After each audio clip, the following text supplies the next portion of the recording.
All right. Let's see here.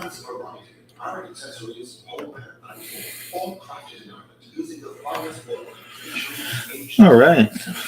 I was watching Holy Diver.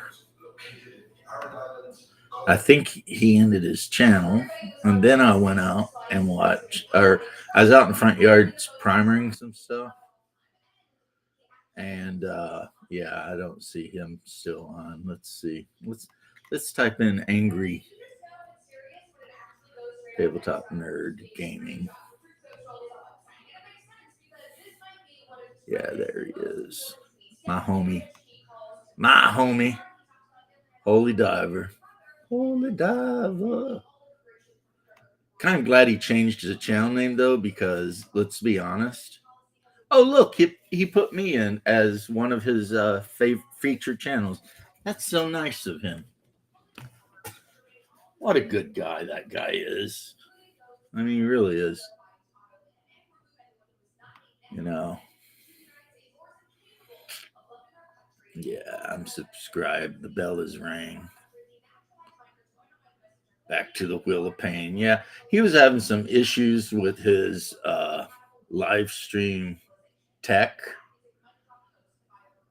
I totally get it because it's like, I'm a freaking Luddite too. I can't really. Big James, what's up, sir? I can't really, I don't know technology either, but it was what I saw, a good stream. And there is your brother, and you have strip throat. I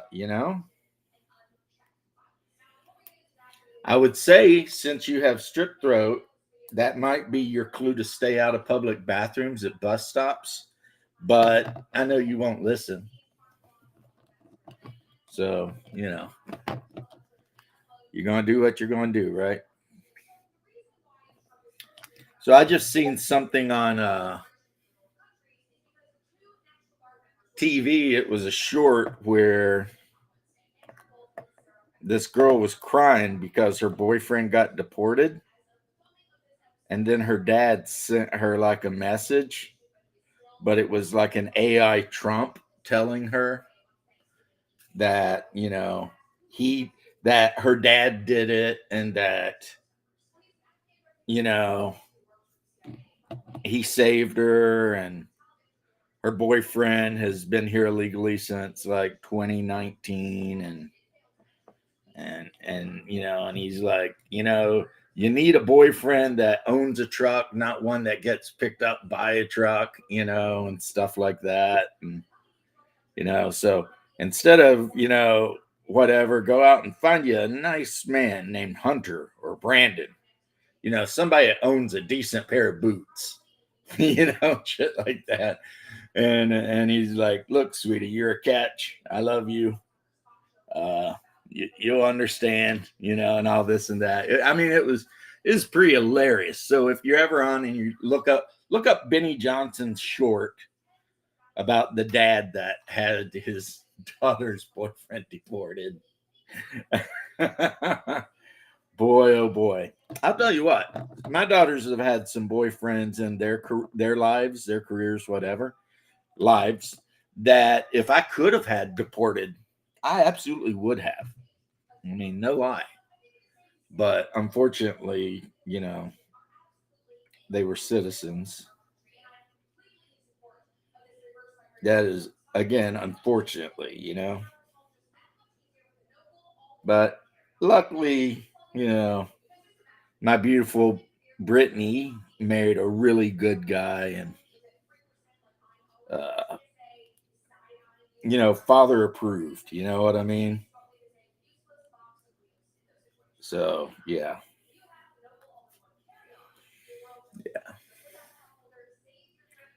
So I am sitting here fighting with putting the exhausts on these demolishers, right? I owned no demolishers, so when I got a little extra money, I bought myself a pack of 8. They come in a pack of 8 demolishers, and Picked them up because, personally, as a Space Marine player, I have a hard time with the concept of, hey, happy first Advent to you, uh, building a Space Marine army that doesn't have demolishers, right? Like my old Blood Angel army that was like, or Lamenters actually, for 40K, that was super. Everybody was mounted in Razorbacks and Rhinos and whatever. I still had 2 demolishers, you know. That was my heavy support demolishers. They're kind of like Battletech hunchbacks in a way, in that, yeah, they're not that hard to kill. And yeah, they're not that fast, but at the same time, your opponent definitely does want that thing getting into a firing position, you know. It's going to be a bad day for them, right? So they kind of got to take out a demolisher. They got to, right? And while they're busy focus firing on your demolisher, which back then wasn't even very expensive to field, you can bum rush their asses with salt marines, which is what I did. Like I fielded my Lamenter's army was all assault marines, none with jump packs, because that was the rule back then. I don't know if they changed it. You could remove jump packs from assault marines, and it would save you points. And the points it would save you took a big chunk off of the cost of a Razorback or a Rhino. But of course, I mounted my 5-man squads of assault marines in Razorbacks that had assault cannons in the sponsons and twin linked assault cannon in the turret. You know what I mean? And then the predators I filled were all bow predators. So that was what I think back in the day they called a spam list, because I only had like 3 types of units in the army: bow predators, Razorbacks with assault cannons, and then demolishers, and then assault marines led by a marine captain with freaking thunderhammer, right? And man, that is a pretty rough army. Not against everything, but I know one time I played one of my bros' dark elf armies and I melted his ass right off the table by turn 2. It was just like, because the assault cannons, man, they got that rend ability. So, you know, Dark Eldar have like no armor value anyway. So when their death sleds come ripping around and you just roll like a handful of dice to hit them from one unit.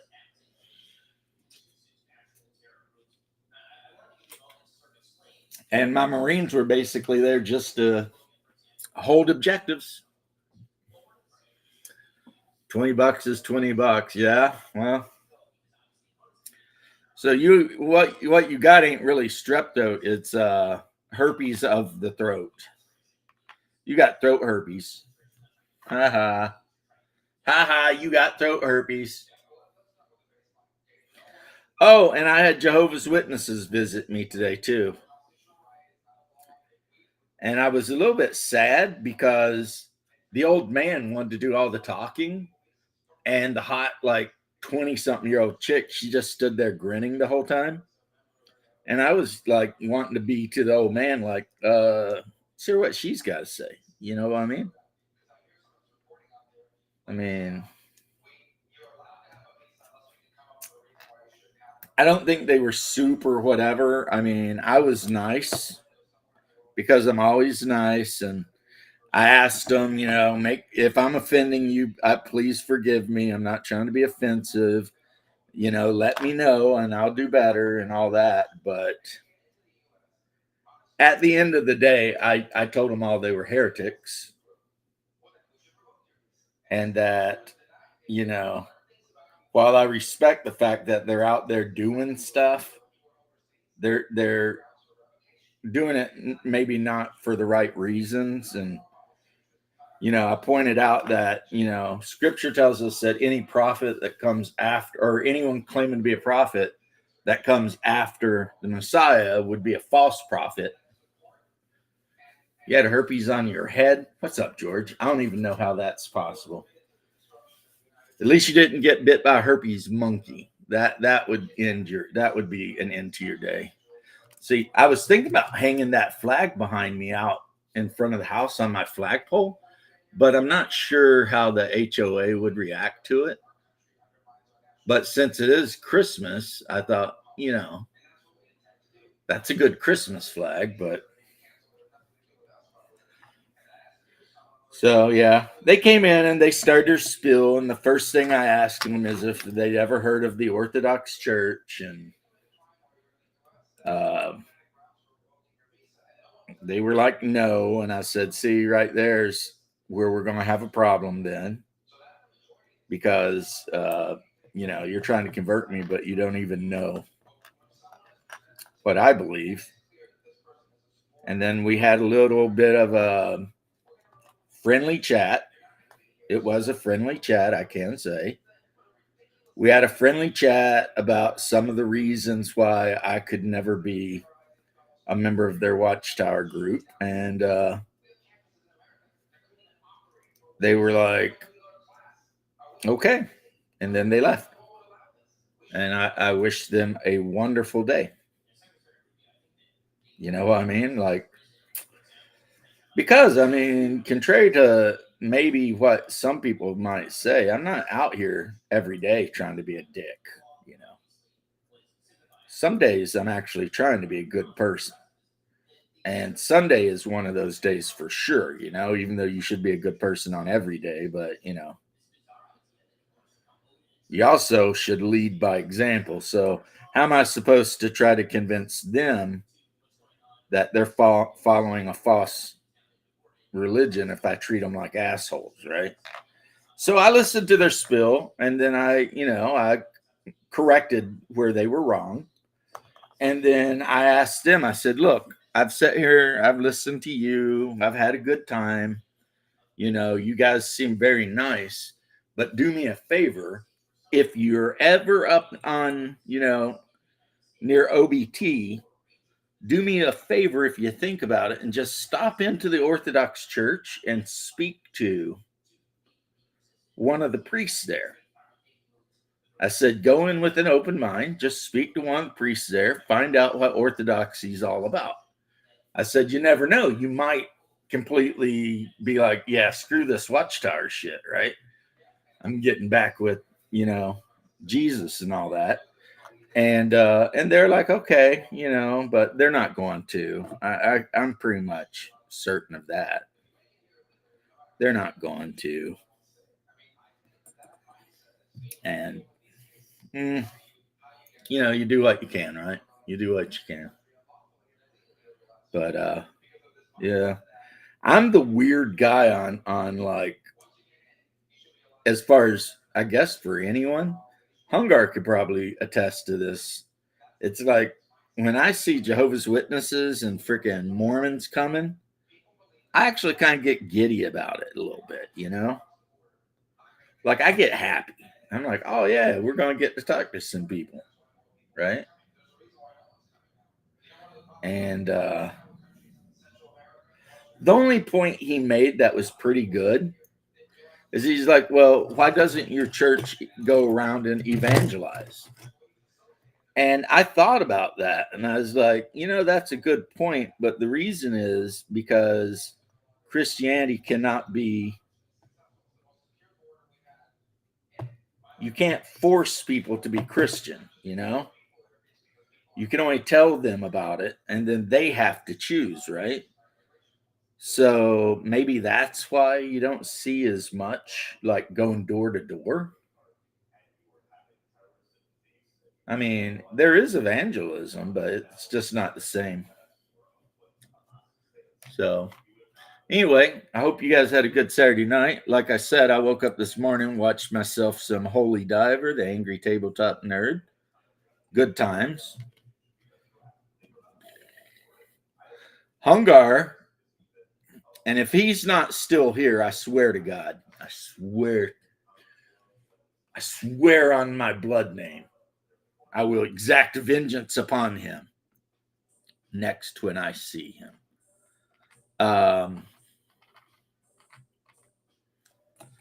Yeah, Hungar finally convinced me to like actually look at my Instagram account, which I've had for God, I don't know, years. And I did, and I found angry tabletop nerd, and I followed him, and uh, of course I've got Hungar followed, so I'm not sure what the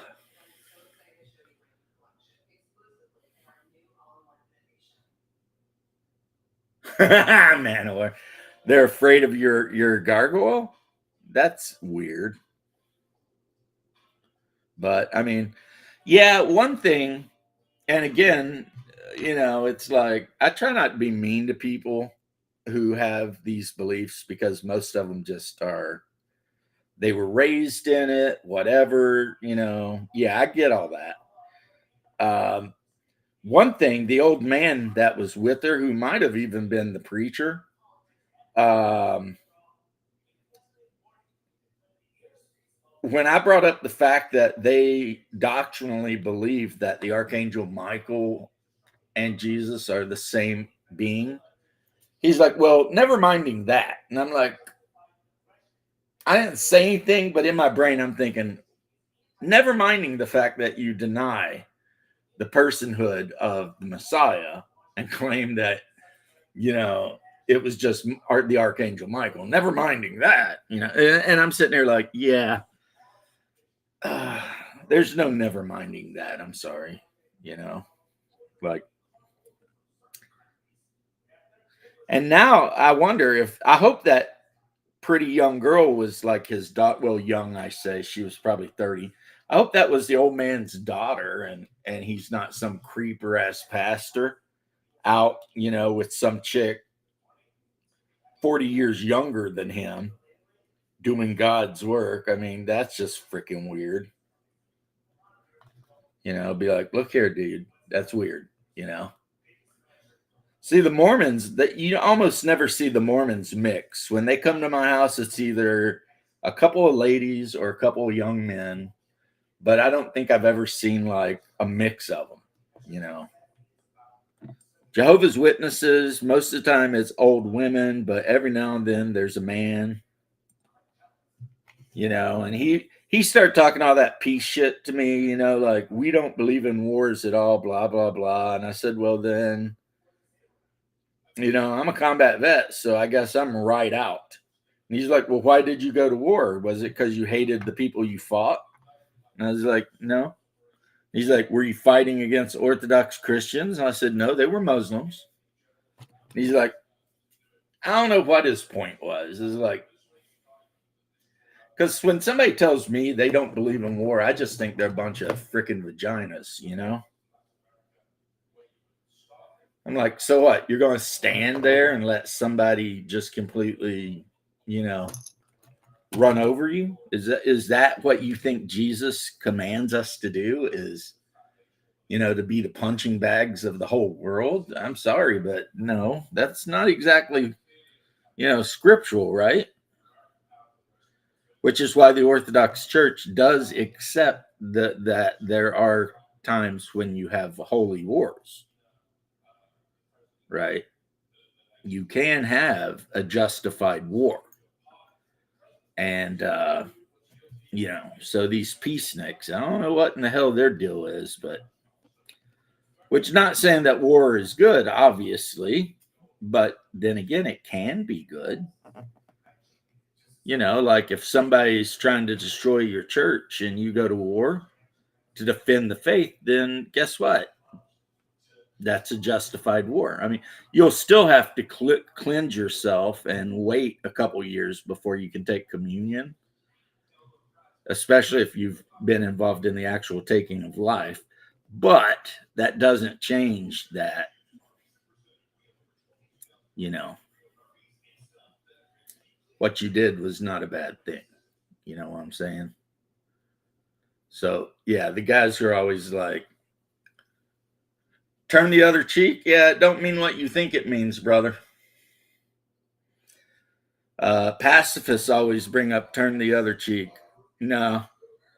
Now, while I can't get into the ins and outs of everything because I'm not a super genius, I could tell you, George, go talk to a priest and they'll tell you this. This is what my priest said.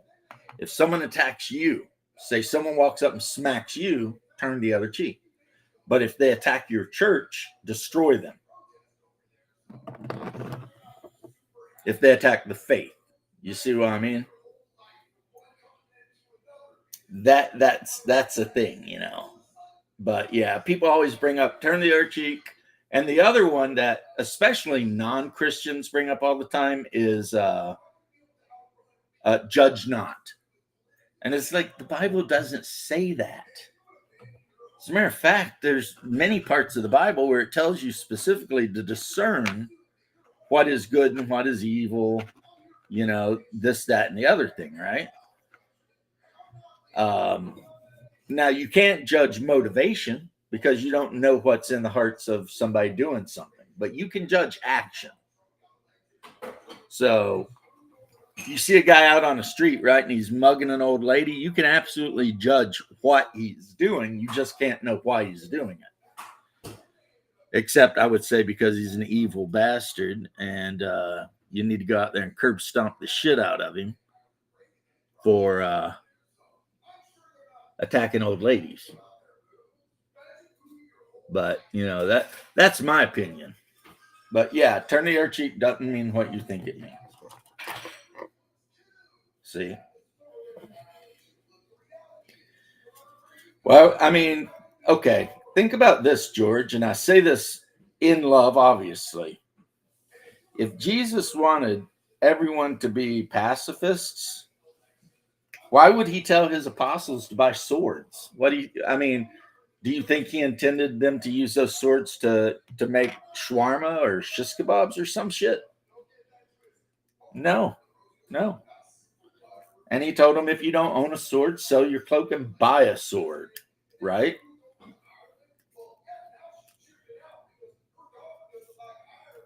But a big issue with it is that, you know, not that I would ever say that anything Christ did was like not perfect, but what's not perfect is humanity.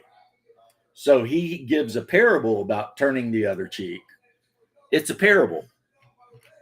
And, you know, when Jesus gave his various parables, he was trying to teach, but a lot of times, you know, you got to look behind it.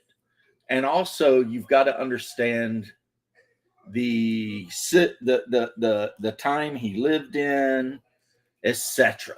You know, like, and there's lots of that, you know, there's tons of that. And that is an issue because then anyone can read scripture and decide that it means whatever they want it to mean. And the next thing you know, you got people believing in John Smith or Jacob Smith or whoever, Brigham Young, and you got people preaching the freaking where everybody shoots off into heaven and rapture.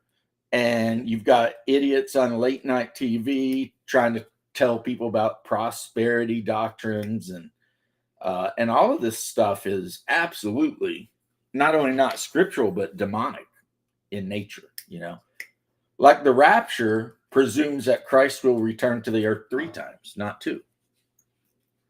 But scripture says he will come twice. So you going to deliver the cookies, my love? Yeah, I'm sorry your life sucks. Cookies, have some chocolate chip. You are truly practically a saint. Chocolate makes everything better, baby, and she loves my cookies. If I had any power to like, you know, say this woman should be a saint, I would. All right, love you, baby. I'm taking bath. I love you. Take the Mishka. Yeah, our friend had someone pass away, so my wife made her a big old batch of extra good chocolate chip cookies. My wife is really good at cooking, especially baking. And, you know, and I just think that's so nice of her. She's so good, you know. It's like, she's a really good person. I mean, because like me, I like our friend a lot, but I'm more of a sorry about your loss kind of guy, you know? And I know that's not great, but it's just, you know, kind of the way I am. But my wife, she's all like, I'm going to bake her a bunch of cookies and take them to her, and hopefully she'll feel better, blah, blah, blah. But then again, that's like one of my wife's few friends because we have an agreement. She don't hang out with single women, and she definitely don't hang out around a bunch of men. George, I respect the LDS because while they are heretics that believe shit that is absolutely, basically just Scientology, but for the steam powered age. Every Mormon I've known, and I've known a lot, considering I lived for a couple of years on the Deseret Ranch when I was younger, has just been a joy to be around. You know, it's like, now other people might have different opinions. I didn't live in Utah. I don't know how that would be, and etc. But down here in Florida, man, if you're out on the Desert Ranch, they'll be your friend. You hang out with them. They have 15 brothers and sisters, and their parents treat you like you're one of theirs. I mean, they are truly good people. And I pray that when the time comes, God might overlook their doctrinal mistakes and pay more attention on how they live their life. You know what I mean?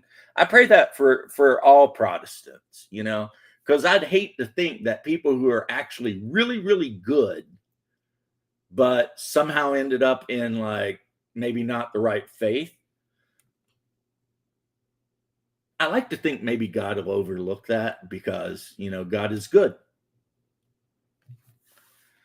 Yeah, yeah.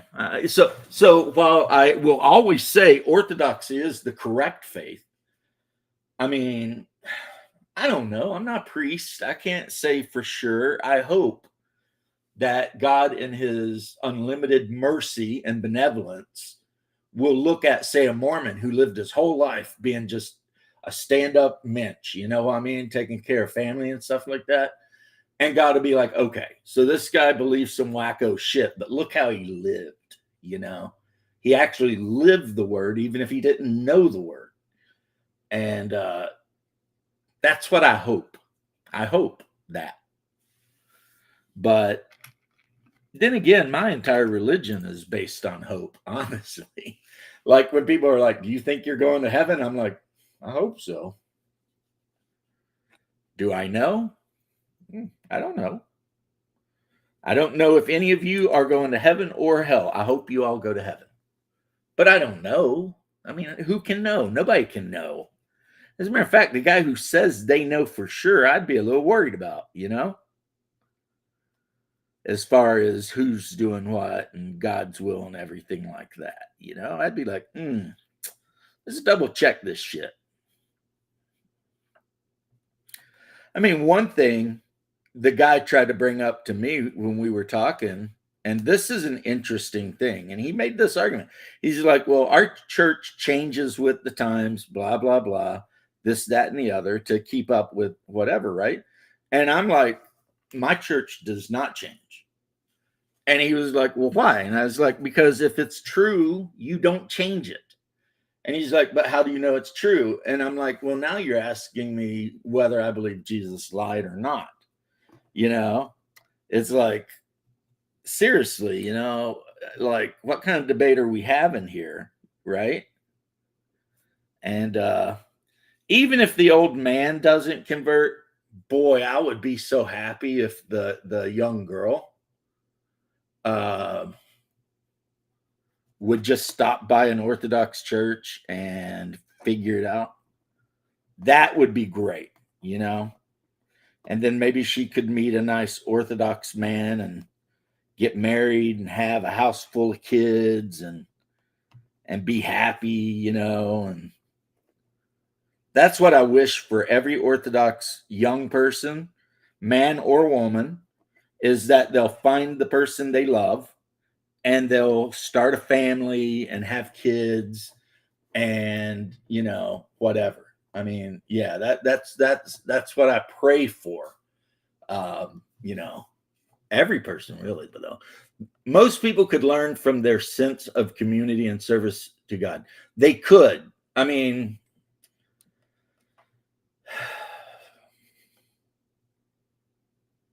on the LDS thing, George, and I don't know if you are LDS or anything. One of my uncles is. It's like, actually, I don't think I have anything to add to what I said already. They're great people. They're just not in the right religion, you know? I mean, I don't know how many of you guys have read the Book of Mormon, like for real, but I have. And when I tell you it's just steampunk Scientology, I mean it. That's all it is. It's really just Scientology, except it was started back in cowboy days. And, you know, Scientology's got like Xenu and all that shit. Well, in LDS, the person they call the Heavenly Father actually lives around the star Kobol, a planet around the star Kobol. And he's not the first God because he was raised to godhood by serving another Heavenly Father who also was raised to godhood by serving another Heavenly Father.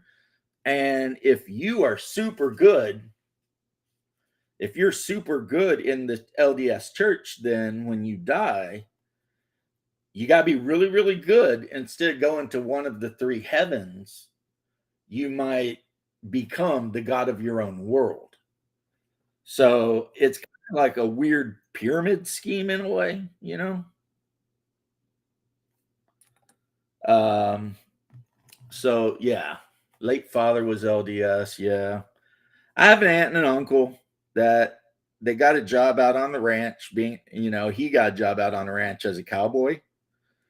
And just over time, he ended up joining their church. But I have no idea if he ever read the Book of Mormon, if he actually knows, any of the inner secret kind of teachings that they teach. Because, I'll tell you, I've been to a Mormon church myself. And if you've ever been to any Protestant church and you go to a Mormon church, they seem exactly the same. Like on the surface, the guy reads some scripture out of the Bible and you say some prayers and sing some hymns and then that's about it. But the longer you're in, you start learning, more of the lore, let's say, of LDS. And that's when, some people were like, wait a minute, what? Like, oh, yo, TP. It's Mr. Pilkington. Hey. Hey. Is that all you had to say, Jesus? I thought you were going to go back into your rant of the Mormons. I'm not ranting. Like I said, I love the Mormons. I wish every denomination could be as good as they are as far as how they live and everything. But it doesn't change the fact that they're heretics. Oh, yeah, definitely. And they believe in false doctrine. Yep. But they live a good life. And like, I guess you missed it. I pray that maybe when they die, God will cut them a break based on how they lived you know, I kind of mean, like, good, yeah, they were wrong, but they were except for the good, polygamy you thing. know. Well, I mean, only the really wild ones do that anymore. Yeah, fair. I mean, and usually the ones that do the polygamy thing, they're into much worse shit than polygamy, Fair. and they end up in prison for like hundreds of years. You know what I mean? Because it turns out just because you're a polygamist don't mean you can marry 13-year-olds. You know, that's some crazy shit. And yeah, so I tell you what, John of Basic Expert is doing his uh, um, he might have actually finished his catechumen. Basically, he's doing the classes so he can convert to Orthodoxy. Oh, nice. I hope his wife is too. Yeah, one of my friends when I was down here with my mom, but I was in my teen years. Uh, that was for like a couple years, I think. Was the son of the bishop of the Deseret Ranch, and he's the guy who actually I played D&D with all the time because it was like an hour plus ride to school every day on the bus, and then an hour plus ride on the way home.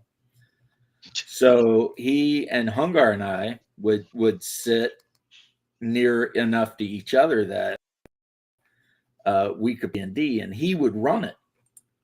And he was a good. I thought he was a good dungeon master, but then after like a year, I guess something happened or something, and the LDS Church said that you're not allowed to play role playing games, which sucked because then he had to quit. You know, and I was like, well, damn, man. Because I can tell you right now, back then, I mean, Judaism didn't seem to really get all bent out of shape over whether people were playing D&D or not, at least not like normal run-of-the-mill everyday Judaism. I don't know what Ben Shapiro would say, but normal Judaism didn't really give a shit either way. And then later in life, when I converted to Orthodoxy, the priest I talked to was like, yeah, I mean, it's okay, just as long as you, don't let it become a problem. Yep. So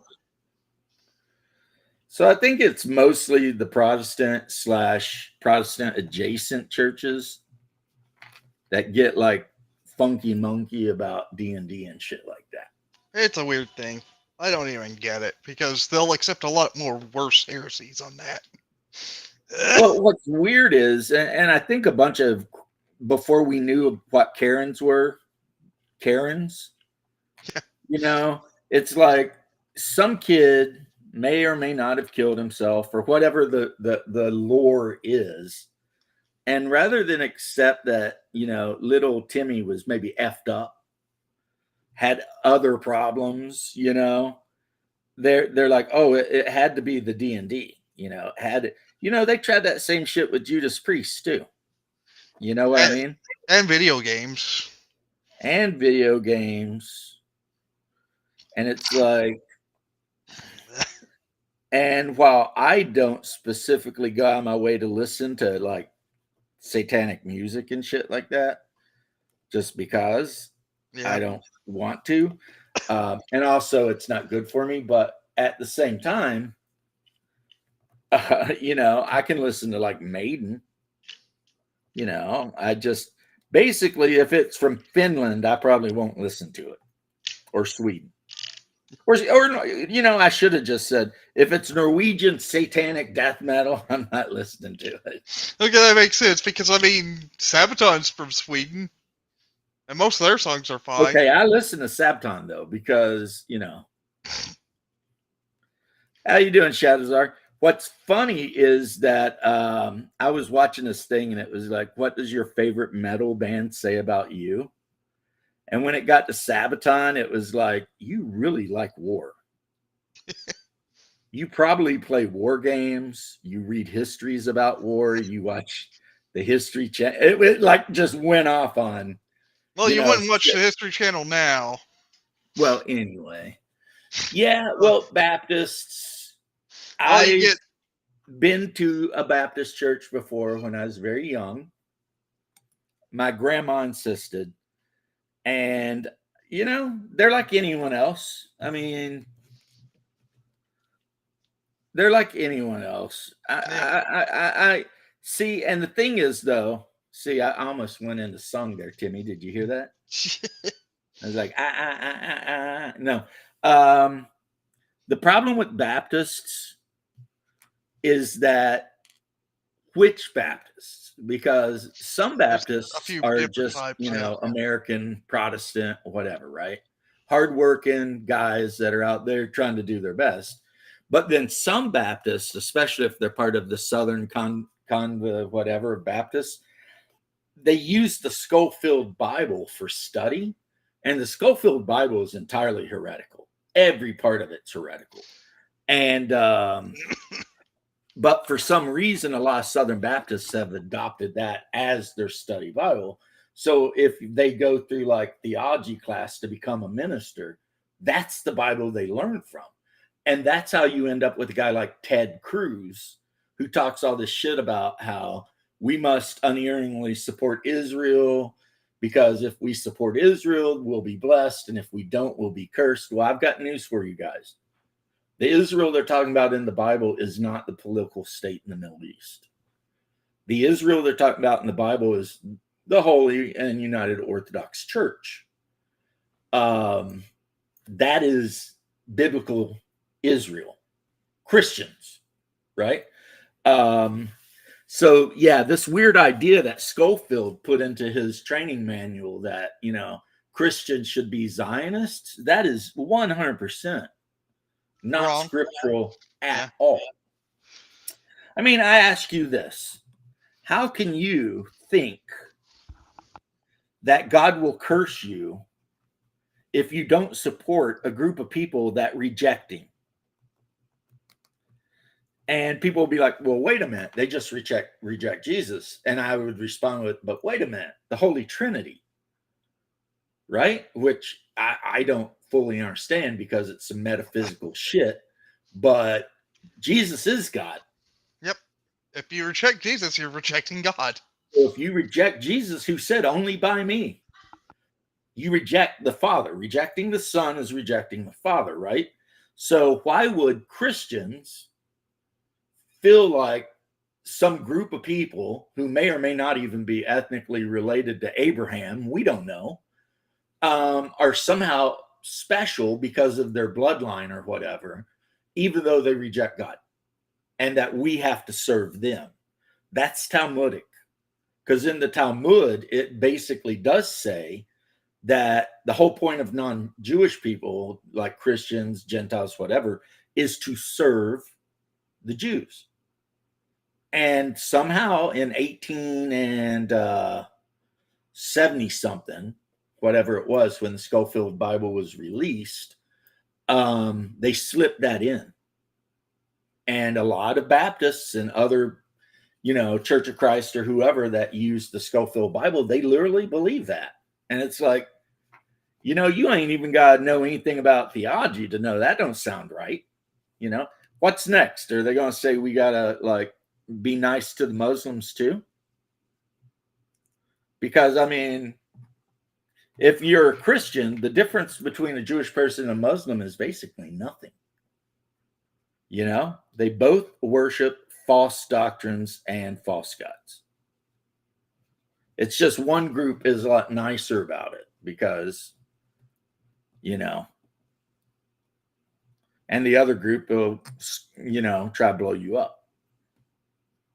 But then again, the first terrorist bombing that ever happened in Israel, before it was Israel, when it was the Palestinian Mandate or whatever owned by the British, the first bombing that ever took place in a hotel was done by Zionist Jews. It wasn't done by Muslims. The Jews did it first. Um, and I know this because my pops told me, right? He was like, yeah, I don't know if you know this, right? I remember my pops told me something one time, and my response to him, this is when I really started questioning. I was already questioning the religion. But one day we were sitting out there and we saw like a fighter jet fly over the house. And he looks at me and he says, boy, do you know an Israeli pilot can jump out of a plane anywhere in the world and will always be able to find someone that will give him shelter? And I stood there and looked at the plane going over. And then I looked at my pops and I said, but pops, doesn't that mean that every country's full of traitors? And he thought about it. And at first he got kind of mad and defensive. But then after a while, he was like, you're right. I mean, if you're an American and you're willing to give aid to a pilot that jumped out just based on some presupposed ethnic or religious characteristics, then Houston, we have a problem. You know, that would be like saying if we went to war with Russia and a Russian pilot landed in my front yard, I would hide him. No, I wouldn't. I'm an American. And he and I might both be Orthodox and members of the same church, but I'm an American. He is a Russian, right? But if you're a Jewish person and you automatically are going to side with the Jewish pilot over the country you live in, well, in my opinion, that would make you a traitor, 100%. You are a traitor to the country you live in, and you should probably go to the country where your loyalty resides. And I would 100% not even. I mean, my cousin Steven lived in Tel Aviv for years. I mean, so it wouldn't bother me at all. You know, it's like, yeah, just if that's where your heart is, go. But so he thought he was bragging, but he ended up basically, in a way, putting a massive crack right down the middle of my faith in that religion. Does that make sense to you guys? It does to me, because I've seen like a woman who was from Colombia who took our test to become an American citizen, and she said if they ever went to war with Colombia, she'd side with Colombia. At I don't which think she point should be she here. should immediately be booted out of the country. Just sorry about Yeah, you know. you've lied on your test that said that you would side with America, but you're gonna say that you're gonna side with an enemy nation.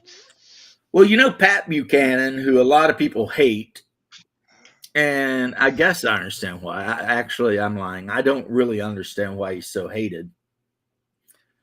But he did say that anyone with dual citizenship should lose dual citizenship or not be able to hold any office. And late in life, as I am, I'm starting to think he might have been right. You know what I No, he mean? was 100% right. Yeah, I'd be like, Like, you shouldn't have dual citizenship. Should not be a thing. You can't have two masters.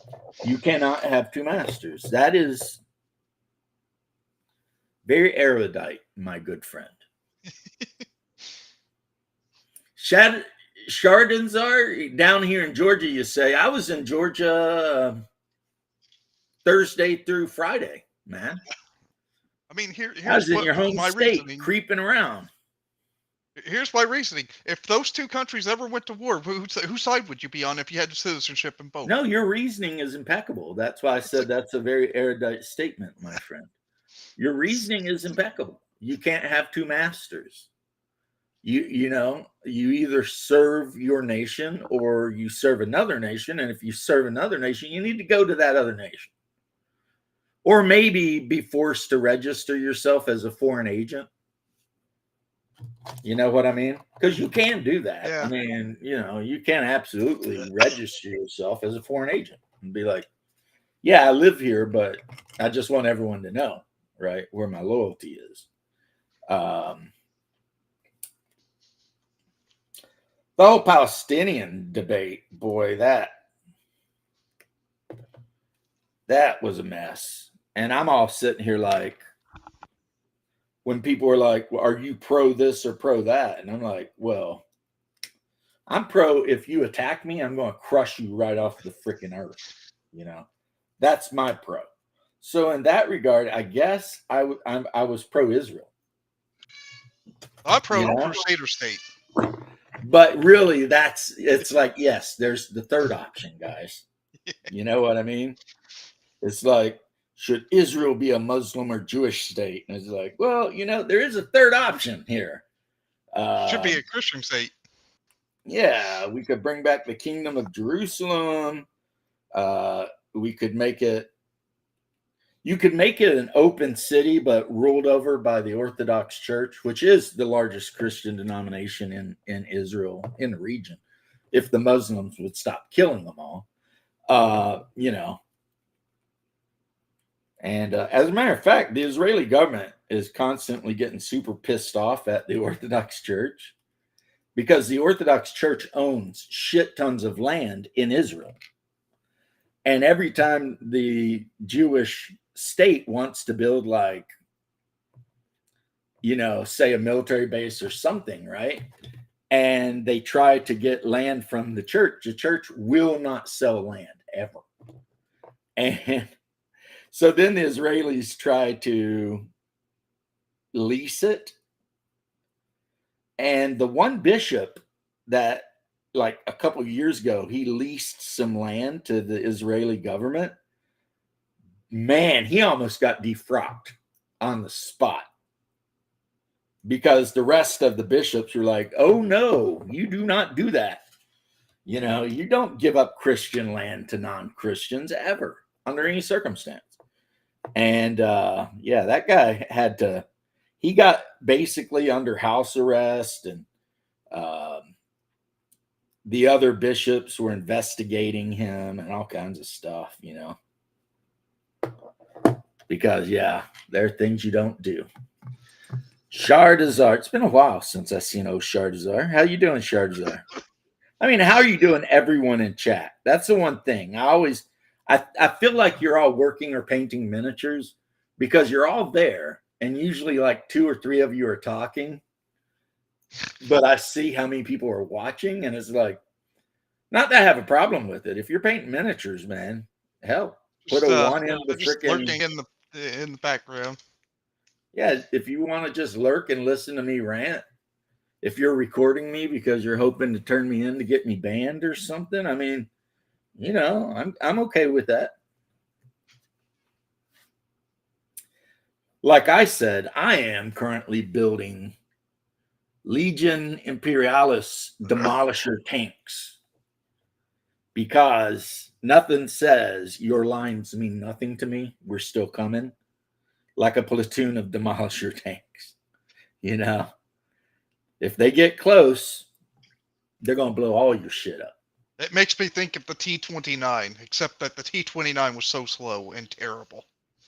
Yeah, Demolisher's slow too, but not terrible. I mean, the T-29, the Doom Turtle, it had a really nice gun, really good front armor, but they put in an engine of a Sherman in it. Right.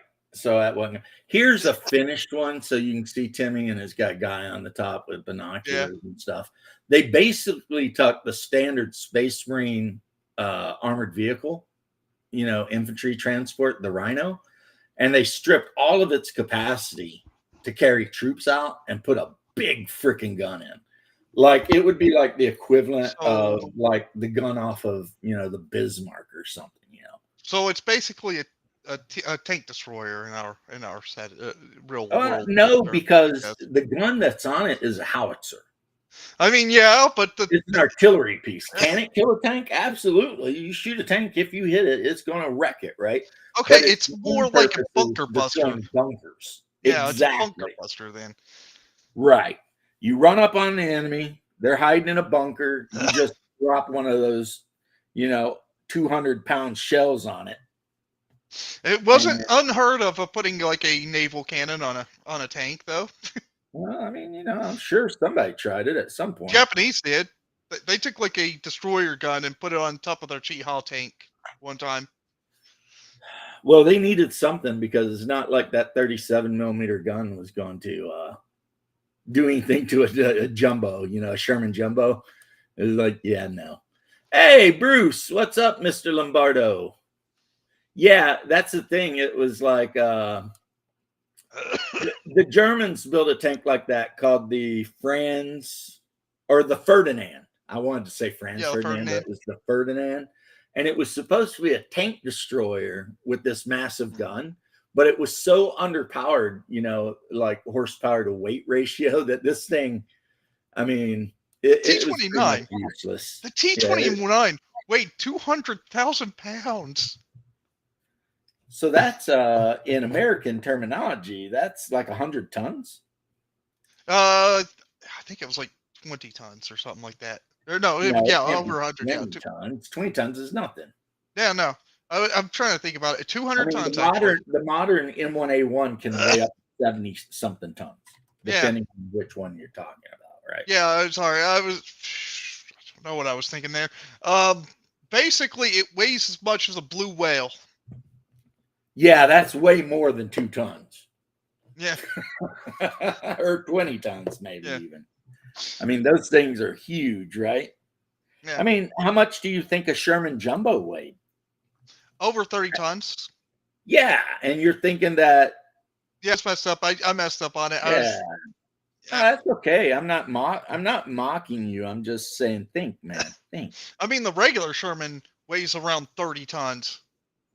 Right. So I'm saying, think about it. If our medium tank weighed 30 tons, then the supposed nuclear war ending, super tank that was so huge and everything that it had to have 4 sets of tracks or some bullshit. It had 4 I sets of mean, tracks, but the 2 of the outer tracks were removable, so it could be transported. And really, the reason it was made kind of didn't even matter because what's up, Rooster Games? 2 tons of this. fun. Well, this thing was 200 tons and not very fun. No, It it was moved like around. we saw the Germans build the mouse and we're like, yeah, we hold my beer. The Except we reason, actually finished building one. well, the thing was, the reason we built it was to get past the Siegfried line. But the problem was, we got past the Siegfried line by just moving some dirt. Well, yeah, all you got to do is have infantry go in, secure that area, and then build ramps over Dragon's teeth. dragon's teeth, and then just drive right on. Or an even better thing is you call up your combat engineers, have them plant some freaking dynamite, blow that shit right out of the way, and then keep trucking on. I mean, Or just put a dozer blade on on the front of a Sherman and just move dirt and you're done. Bruce, you know me so well. You know me so well, friend. You know me so well. Except I wasn't at the Battle of Easting. I was at the Battle of Highway 8, which now people try to like make it like sound super serious by calling it the Highway of Death.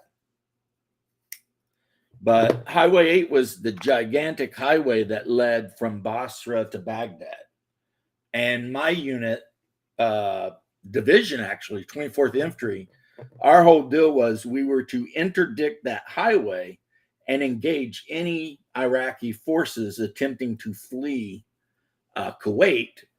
And meanwhile, the Marines were running into Kuwait and, amphibious assaults and plus all the tanks and everything like that. So, yeah, we were basically the anvil, and the guys at Easting and all that, they were the hammer, and it worked out really well. It was, I mean, Schwarzkopf was pretty much a genius. It worked exactly the way he said it would. They started fleeing like roaches, or as Asmongold would say, they started roaching out of Kuwait, and they had us waiting. And then it was just like, I'll remember it like it was yesterday. It was like 3 a.m. in the morning, something like that. And the vehicle convoys started coming down the highway, and we got orders to light them up, which meant I just sat there and watched because, I mean, why am I going to light up? I'm a dismount guy, right? So I'm just sitting there. I guess I could have fired the LMG at them, but I mean, we're a couple 100 yards away at least. So I sat there for hours just watching Bradley tracers whipping into stuff, And then the next morning, all the dismount guys had to get together and go out and gather up survivors. And it was hilarious because, well, probably not for them, it wasn't. But it was hilarious for me because the people who had to come and get all the POWs was like a nasty girl unit from Orlando. And they were like old dudes and they all had like bandanas on. Like, it was like, damn, dude, you think you're a nom or something? What are you doing? You know, they were all raggedy. They painted shit on the sides of all their Humvees and trucks, Riders of the Storm and shit like this. And like us regular Army guys would just laugh. We'd be like, all right, whatever, dude. You know, you know, you're 50. Go ahead and take these freaking guys and load them up and take them to wherever they go. Because, I mean, we couldn't keep them. What we did, because we had armored recovery vehicles as part of our unit, they're called M88s, and they're as big as a freaking trailer. And I mean like a trailer most people in Kentucky might live in. And they got a giant bulldozer blade on the front. And we just dug a giant trench and surrounded it with a couple of layers of concertina wire, you know, razor wire. And then we had an opening on one end that could be opened. You know, you could drag the wire back. And everyone we captured, we made them get into that trench. And on the other side of the trench, we had some sandbags set up with a LMG looking down at them, you know. And it was kind of, I guess you could say, sad or something, because the guys we captured and put in that thing, they thought we were going to shoot them and just bury them. They thought they were standing in their own mass grave, because I guess they'd been told that's what we do. But really, we're just keeping an eye on them until the nasty girls can come get them and take them somewhere else in the back. I mean, of, you know, not to mention, you did put them in a hole with a gun pointing at them. I mean, I would probably assume something was going to happen. Yeah, I'm not saying they were illogical. I mean, yeah, it was pretty logical for them to assume that maybe, you know, we were getting ready to just shoot them all down and bury the hole. It would have been really easy. Barely even an inconvenience, honestly. But no, that's not what happened. No, that's not what we do. The nasty girls from Orlando came down with their Humvees and deuce and a halves, and they got loaded up and taken to wherever they got taken. One thing that I always thought was super funny is anytime we captured an Iraqi soldier, the first thing we did is one guy kept him under arms so that, you know, if he made a move, you could shoot him. And your partner or you would frisk him down and check him out for weapons. But every single one of these guys would have like a 2 or 3 pack of razor blades for like one of those old fashioned razors, you know, the kind that open up and you put the little. Yeah, I used one of those. Right. And we weren't allowed to take the razor blades though. And then you would take your knife, and luckily I had a really good Gerber Tac-2 knife, and you put it at the bottom lace of their boot and just go all the way up on both sides so that their boots had no laces. And then after you did that, you put them in the hole. And we were supposed to feed them. And, you know, I have no sympathy or shame here. We saved all of the MREs we didn't like and all of the pork MREs we didn't like. And that's what we gave them.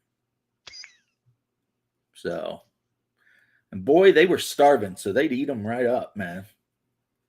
But if they thought I was going to give up my beans and franks or beef stew, they were out of their damn mind. So they could get pork patty. They could get, you know, whatever, you know. Yeah, I guess the razor was like part of their grooming. So we were told to let them keep it. Plus, I mean, if I'm standing there with the LMG and the pistol on my hip, and some guy comes at me with one of those little double-edged razor blades, I mean, they're not going to have a good day anyway. You know, it's going to end bad. So, So who cares, right? We let them keep their stupid shit. But yeah, um,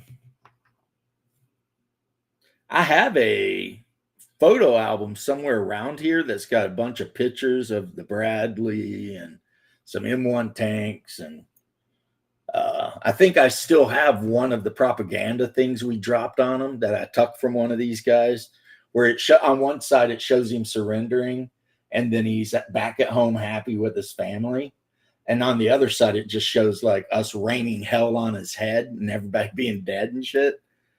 And a lot of the guys that surrendered were carrying those. They're like, "Hey, man, you know." I choose the not dying part. Now, unfortunately, when we left after the first Gulf War, any of the soldiers that had surrendered that were found out to have surrendered, Saddam Hussein had them all executed. And his favorite method of execution was to tie them up and then duct tape a hand grenade to them, and then pull the pin and run, I guess. So these guys all got blown up by hand grenades, a lot of them. But, who do I blame for that? Bush Sr. Bush Sr. I know me and the guys I was on a crew with, we all hate that son of a bitch. Bush Sr. Hate his guts. And the reason is because he didn't let us finish what we had started. We were 70 miles from Baghdad. Straight shot on Highway 8. No one could have stopped us. We were feeling all antsy in our pantsy, after the few battles we'd already been in. So it was America, F yeah, you know what I'm saying? Let's go ahead and go down there and finish this shit up, right? And then they're like, yeah, we're not doing that. And we're all like, what? Are you kidding me? It kind of made me feel like it was all for nothing. Probably like a lot of people felt during World War II when they could have taken Berlin on the American side, and we just let the Soviets do it. Right. And I don't know if it felt like that because, that's, World War II stuff.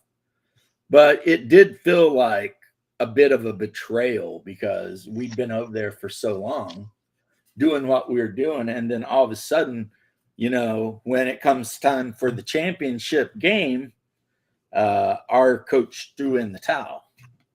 And it's just like, why? Why? Why? Why? Like that one preacher that people meme the shit out of. Well, that was what your boy James was thinking.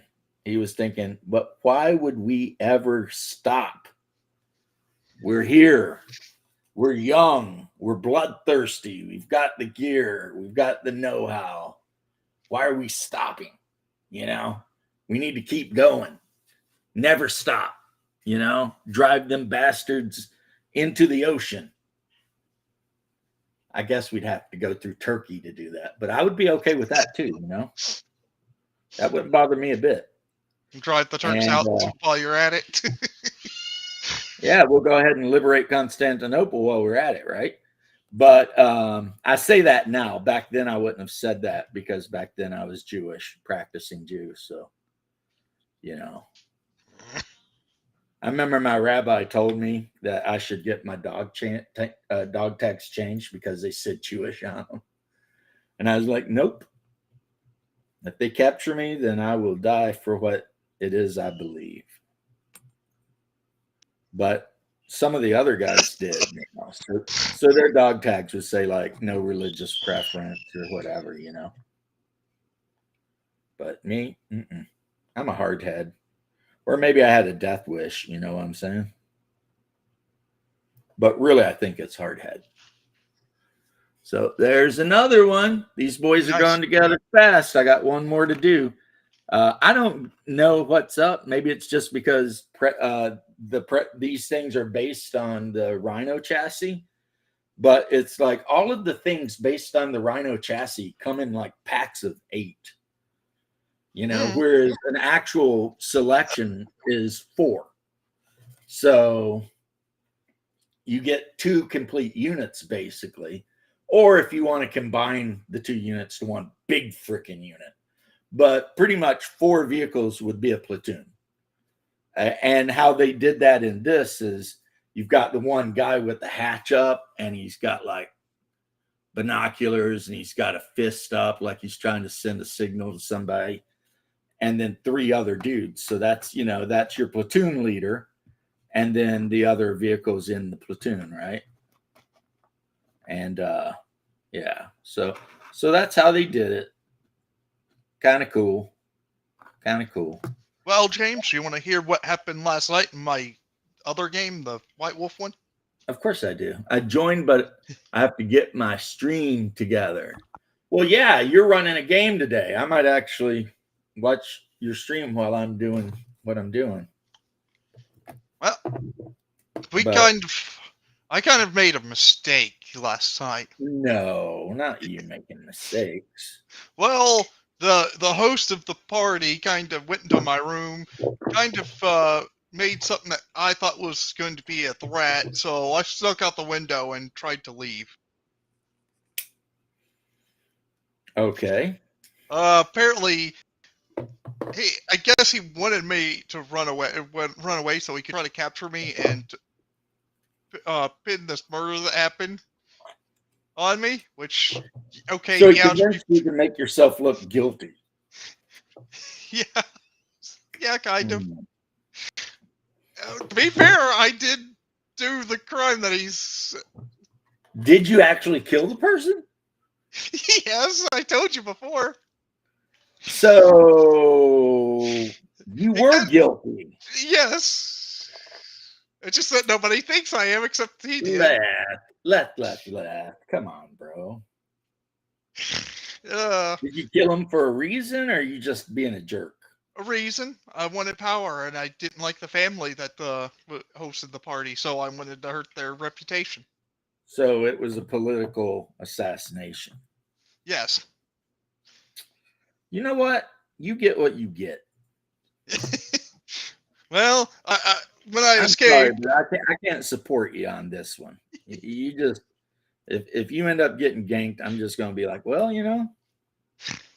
you're kind of a dishonorable scumbag. So I mean, what am I going to say about it? No. Yeah. Anyway, I had to create a distraction, so I threw a grenade to set a fire. It was like a alchemist fire type of grenade. Okay, so it was a flail of burning chemicals, flail or vial of burning chemicals. Then tried to run out the back door of the fence of this manor. Still not helping your case, bro. Good thing I wore my my assassin suit, because they'd be running out the back door, and one of the guards shot at me. The other one chased me down, caught up to me, and grappled me. What did he shoot at you with? Crossbow. It grazed my arm for 1 damage, and then the big guy, one of the big bodyguards, one of the guards caught up to me, grappled me, so I shanked him. Why are you so slow? I don't know. I did not make a fast character. You would think if your job was like doing shit where you would spend a lot of time running from people, that you would have attempted to not be so slow. I focused more on the social side, so it kind of was a little hard. Gotcha. And so, he did catch up to me, but then I got to stabby. And then he tried to kill me with his sword. But my poison dagger won out in the end. But I nearly died myself, too. Can't say that would have been necessarily a bad thing. I mean, considering. I was able to finally make it to a little hamlet and find an old couple that was willing to help me out. Or die, apparently. Not die. I didn't threaten them. Okay, well, there's that then. I made up some lies At to least cover up what I did. you're not out there murdering senior citizens. Well, how would that help me? But if they hadn't helped you, you might have murdered them, right? Not necessarily. That's not a no, Les. That's not a no.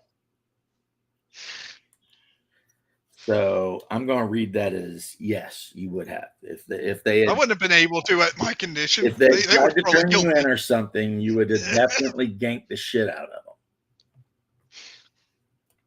They would have killed me if I tried fighting them. They would have won that. Were you that wounded that a couple of senior citizens could have tucked you out? Oh yeah, I was on death's door. I was nearly They killing were over going to myself. beat you to death with like a wooden spoon and a slipper. Yeah. Yes. Oh my If god! I didn't get immediate medical attention, I would have probably died. I'm going to give you some advice, my friend. If you plan to be involved in crime, you need to learn to move faster or be sneakier. One of the two things has to happen.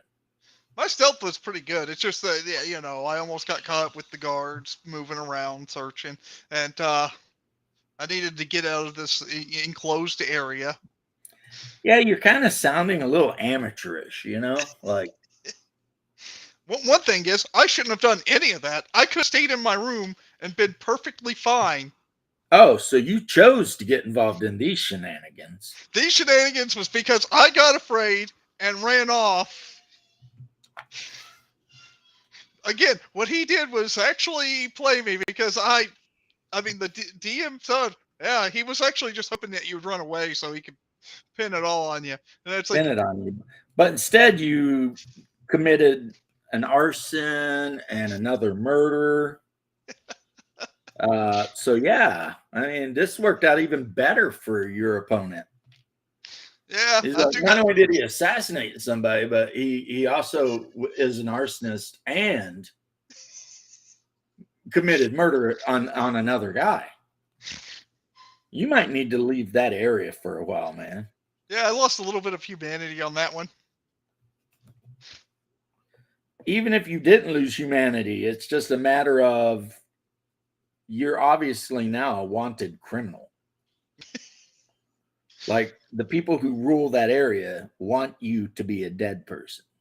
Well, I got ideas of how to fix this. One, I'm going to start spreading rumors in the town. Two, back it up with like my own testimony once I get back to, you know, an area which is safer for me. And basically pin it on him. Play the reverse Uno card, basically. Well, that means you're going to have to find someone who can help you come up with some kind of evidence to pin all this shit on the other guy. Yes. Because if you just say what you say, but like, believe it. What? Nobody believe it. I'm a lower Right, status. you need evidence. You need to be able to be like, that's not what happened. I have evidence. Even if it's, you know, completely falsified evidence. I'm of a lower standard too because of I'm a lower noble. Yeah. I forgot what DM called it. It was some kind of like just barely a noble type of thing. Mm. And so, you know, somebody Like of higher landed status gentry or something like that, basically. Yeah. But yeah, and this guy that doesn't like me now is one of a higher status. So I'm going to have to probably find an ally who's of a higher status, probably do some work for them to get them on my side. See, here's the thing. If I were a noble in this situation, there is no way I'd be buddies with you. You already ganked a dude, another dude, and lit fires all over the place, right? So as a noble, I'd be like, this guy is crazy. I am to not. Be fair, they might not exactly know that I did all those things. I mean, or he might. He might. There's probably good reason that he would believe it. What the Well, heck? see, there you go. You're not helping your case at all. You're like, well, no, If no. anything, the first murder, it went well because everybody else did not believe that I did anything. Yeah, it was only the running and arson and the second murder that kind of ganked your story up a little bit, right? Slightly. But again, the rest of the nobles, I could possibly get my way out of this. Good job, Tim.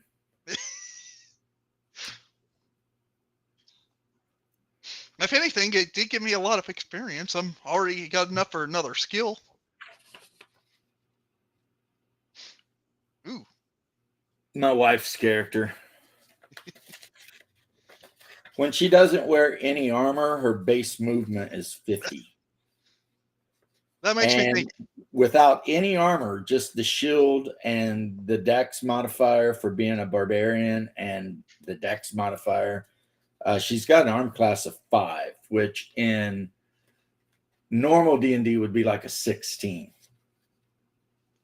Or I shouldn't say normal, I should say new D&D. That'd be like a 16. She's got at first level, she carries a 2-handed sword, which is weapon class 4. That means it can attack anyone charging in on her with a lower weapon class. And also it can reach people 2 squares away, 10 feet away. She gets 1 attack, but her attack modifier is +4, and it does 3d4 +4 damage. Nice. So minimum 4 damage. 5. Minimum 5 damage every time she swings that bitch. So if she had been the one chasing you, you'd be dead. Oh yeah, definitely. Yeah. Technically, I probably should have been dead actually because the DM kind of messed up on the sword damage a little bit. Or maybe did it on purpose so that. No, he realized his mistake and fixed it the next attack. Oh, okay. So yeah, he forgot that the sword had this one thing where it gives, I think, extra damage for hitting. Yeah, her character is an outcast amongst the Vikings because in Hyperborea, all the Vikings believe in Uller and Emir, and they reject all of the other Norse gods. But there's a really shitty island chain in the middle of the ocean called the Isle of Thur, and the people on the Isle of Thur believe in all the old Norse gods. And so she believes in Odin and Thor and all that, which makes all of the Vikings that believe that Ymir is the chief god not like her at all. So, that's kind of the thing. I was reading the Gazetteer last night, and it's like every one of the gods that they mention, they give like 3 names for who it could be.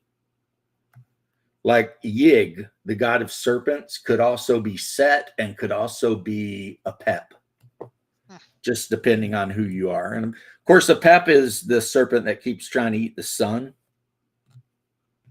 And Set is Conan, so you know who Set is. And then Yig is from Cthulhu, or Thulu. He's the weird alien cosmic horror guy that really likes reptiles.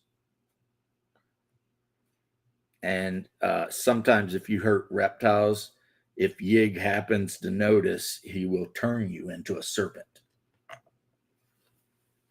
as punishment. There's a story where this man kills a nest of rattlesnakes in Arizona. So Yig turns his wife into a rattlesnake.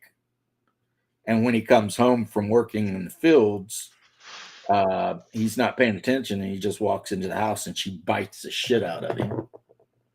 And so he dies of the rattlesnake bite. And she crawls off, as a rattlesnake, basically, pretty much. So, but anyway. If you have any more of your story you wish to tell. Well, it's about one thing. I'm thinking that I might really need to pick up athletics now. I just told you that. That might have been a good decision. So my next Look, if you're going to be a ninja, experience- you need to be fast and you need to have athletics. Otherwise, you're not going to be an old ninja, that's for sure. yeah. But yeah, I'm actually super excited to give Hyperborea a try. Not because the system is anything really unique, it's not. But I think it's going to be fun, throwing the players into like just this weird world where, a lot of weird stuff can happen. And, like there's one part of the world called the Diamond Desert. And it's called that because it's like super freaking wealthy with diamonds. But it's also like almost constantly a sandstorm. And every time anyone has ever went there to try to set up a diamond mine, it's always ended, with Very the poorly. mysterious deaths of everyone there, right? Yes. So, it's a thing. And then some of the Eskimo who do worship Cthulhu, because they are of the tribe of Eskimo from Greenland that were Cthulhu cultists. They're having an argument whether the sunken city of R'lyeh is underneath Dagon Bay or if underneath the plains of Ling there's a giant frozen like ocean that the top is frozen, so whatever, and that's where it is. But they're basically always running around trying to summon the dreamer, as they call him, to get him to come back, and I don't know what. And then yeah, so I mean you just read the lore and it's super interesting. It's just like, huh, okay. So I've finished this box. So Demolisher's done. Awesome. That means I need to put them in a box and at some point paint them blood red. That's what has to happen. Blood red Demolishers. Legio 9. With my boy Sanguinius. I just realized my friend made a little bit of a typo. Every 5 beasts equals 1 experience. Oh, okay. What it's supposed to say is every 5 beats is 1 experience. Right. Well, I don't know how this is going to look, but I'm going to try to show it to y'all.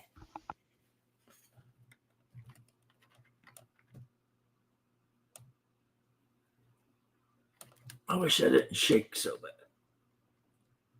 But there he is, Snoop Dogg, dressed up like James Culver from the Cthulhu board game. Actually, what I could do is move the camera for a minute, put it down here where it stayed one close. And then if I held him up, it might actually focus in better. Let's see. Yeah, there he is. Snoop D-O-double-G. Except he's trying to fight Cthulhu. So, and I did most of the base colors and everything on this lady last night. She might actually be one of the characters in the Hyperborea game. I think one of the ladies is playing a Cimmerian hunter. And this would be perfect for that. And then, of course, if anyone ever decides to play an Eskimo or anything like that, I've got, the fur-clad, Eskimo woman I'm painting up. And, yeah, so,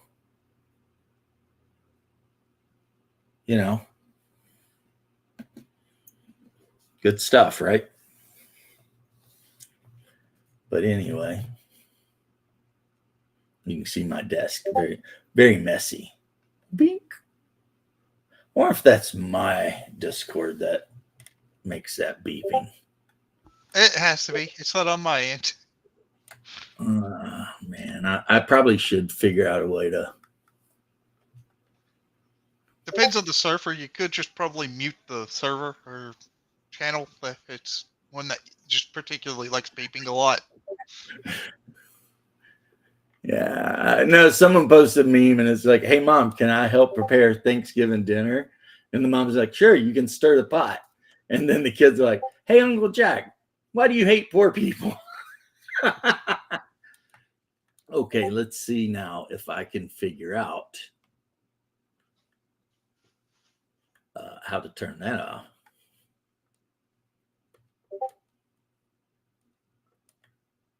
Oh, Bruce is not listening, but I sent him a picture of my waifu, but I didn't say what it was. So I should be like, no, bro, I'm not sending you these, whatever. This is my waifu. Grandong. What a horrible name that is, isn't it? Not like the worst name you ever heard. Grandong. But unfortunately for her, she's the woman I ended up marrying in One House, Five Hearts or whatever. 5 hearts on one. And then it turns out she's also a Mac, so you can, if you have a mood, you can go see a lot of her photo layouts and stuff. And even cooler than that, Asmongold has played both parts of the game on his show, and she actually sent him like a picture of her with a heart and thank you for showing the game, blah blah blah. So I was like, damn it, Asmongold, you need to stay away from my girlfriend. I mean, not really my girlfriend, but because I got a wife, but that's my virtual girlfriend. Right? Like, get off my waifu, Asmongold. Of course, Asmongold has shit tons of money. So he's going to win that, because it's like, okay, hot Korean chick. You can choose between broken ex firefighter or millionaire with a receding hairline. I have a feeling she's going to go with millionaire with receding hairline, and I wouldn't actually even blame her. I'd be like, yeah, that makes sense, because I'm not going to be able to buy you anything, and plus I'm old, so who knows if I could even keep up with you in bed. And that dude, he's a lot younger and he's got a lot more money, so obviously that's where you want to go. Does that make sense, Timmy? Yeah. Yeah, I might have to get off here for now. I'll see you. All right. You gonna go play One Heart or Five Hearts Under One Roof, huh? No, my stomach's starting to kill me. Okay, well, that's not good. Here's praying your stomach does not, in fact, kill you. I'll see you. And I'll see you later. All right. What have we been on? Hour and a half. Yeah. Well, it's a little, I still can do some stuff, so it might be a little early to quit yet. But, I don't know if I'm going to be on all day. I mean, I got other stuff I might want to do. Like send random people pictures of my waifu or whatever. I sent them to Holy Diver on Instagram, and I was like, that Japanese chick you always have on your video, boy, she can't hold a candle to this Korean chick. And we'll see how that goes. Bruce is listening to me. Yeah, that's one of the girls you can marry if you play that Five Hearts Under One Roof, Bruce. She's the rich, kind of snobby, kind of mean chick that you end up working for. But of course, in addition to the giant boobs, she's also got a giant heart.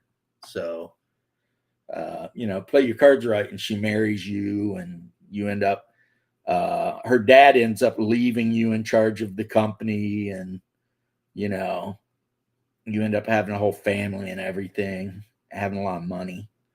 Uh, but if you don't play your cards right, then yeah, you'll end up with one of the other 5 girls. I beat the game, all 5 endings. And like I said, I'd never even heard of that freaking game.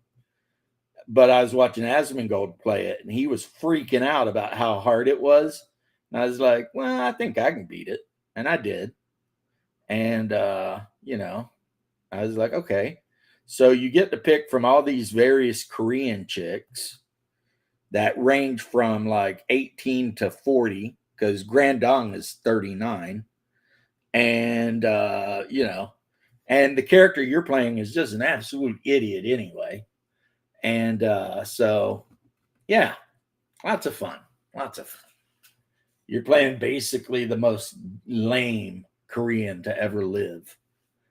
And, you're trying to hook up with one of these 5 hotties, because they're all attractive in their own way. I mean, maybe not the youngest one that lives up in the attic that you didn't even know lived there. I didn't find her super attractive because I hate to say it, but she just looked too Asian. And the cutesy one, I don't know. And then your best friend who secretly wants to be involved, I was like, nah. The singer, she's cute, but again, I was like, nah. So I ended up with the big tittied office worker, you know. And if I played the second one, I would damn sure go out of my way to end up with her again. Because she was the best choice in the first one, you know. At least in my opinion, after having played it and beaten all the endings to get all the girls. The one that I felt like your character ends up happiest with is her. But I mean, the game doesn't show any nudity or sex or anything. As close to risque as it gets is like looking down Grandong's freaking, cleavage, which is ample tracts of land, my good sirs. Ample tracts of land. But yeah, you don't actually get to see anything. So, which I liked actually, because I'm not in the mood to play some weird hentai game, It was basically a game about, can you make decisions to romance one of these 5 women? And I did. So I was like, yeah. A guy and a girl in a movie. I thought you did that on another day too. Damn it. Just don't know sometimes about things. It's like I'm just out here doing stuff, not knowing stuff.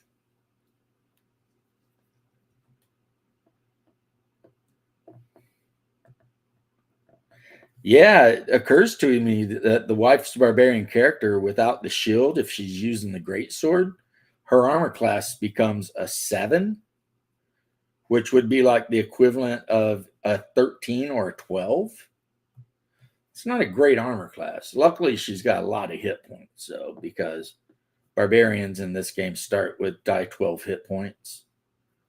And me, I always allow people to have max hit points at first level. So every first level character gets their max hit die plus any con bonus or penalties if applicable.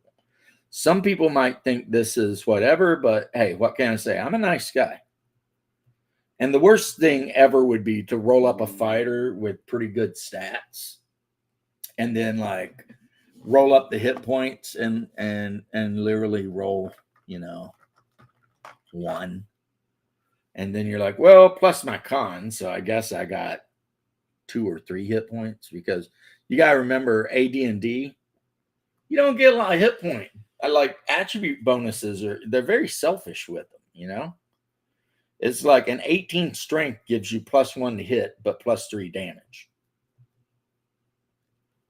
And you know, an 18 con I think is +3 hit points maybe. And it might even be different if you're a fighter versus a non-fighter. Like fighters might get a better HP bonus than non-fighters. I'd have to look. I mean, none of the characters have had more than like a 14 or 15 con, really. Well, that's a lie. The wife's character has a she has a 16 dex. Because her character class gets a 10% bonus to XP if the dex and strength are above 16. So I did the whole, which you're allowed to, reduced stats. So you reduce a stat by 2, and that allows you to add 1 point to a stat. So we basically did what needed to happen to get, you know, her physical attributes up. And unfortunately, it was definitely at the cost of like everything else. Her int's 9, her wisdom's 10, her charisma's 10. So she lost she lost like 8 points to get the 2 attributes. Well, 3 really. No, the con at 15, that was a 15 to begin with. She had to raise dex by 2 points and strength by a point. So yeah, she lost 6 points to get those 3 points, you know.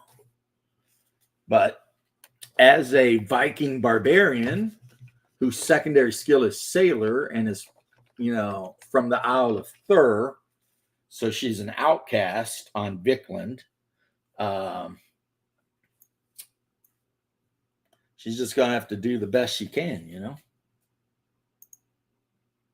And then the other character that I've got is an Amazon assassin. That one will be easy. I'm sure I've got a scantily clad Greek woman with a knife in her hand somewhere here. You know, so that won't be hard. But I do need to, now that I've built those models, I'm going to take a break. And I'm actually going to paint up a character for my wife, which I'll have to glue a shield to her and a hand axe to show she has it.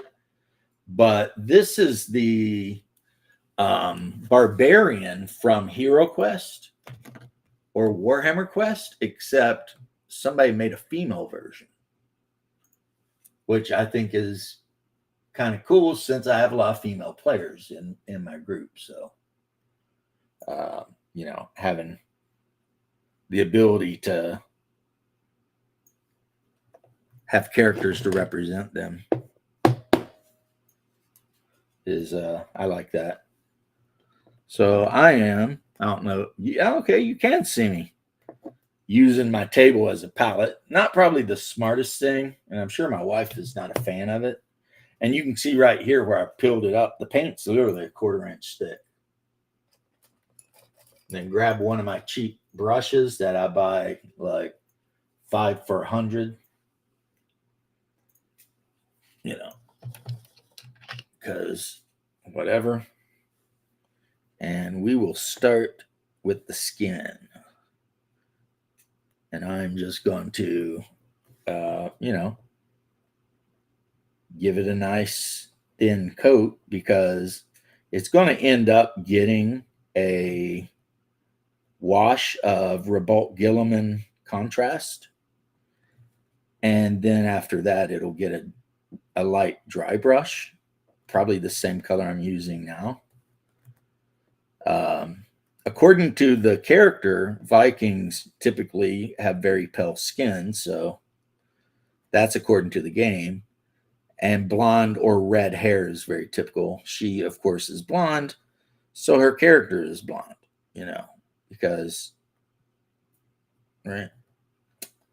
Try not to put too thick of a layer on here. Actually, I need to grab my knife because there is a support from the 3D printing that apparently I didn't notice because it was in her armpit. So I'll just go in and pop that out and get that out of the way. Easy peasy, lemon squeezy. See, that's the thing. I've had this miniature probably, I would say I've probably had this miniature for at least a year. But as you can see by the mess on my desk, I've got so much pile of shame going on that it's like, yeah, whatever, right? So, yeah, I kind of haven't used my 3D printer in a long time because the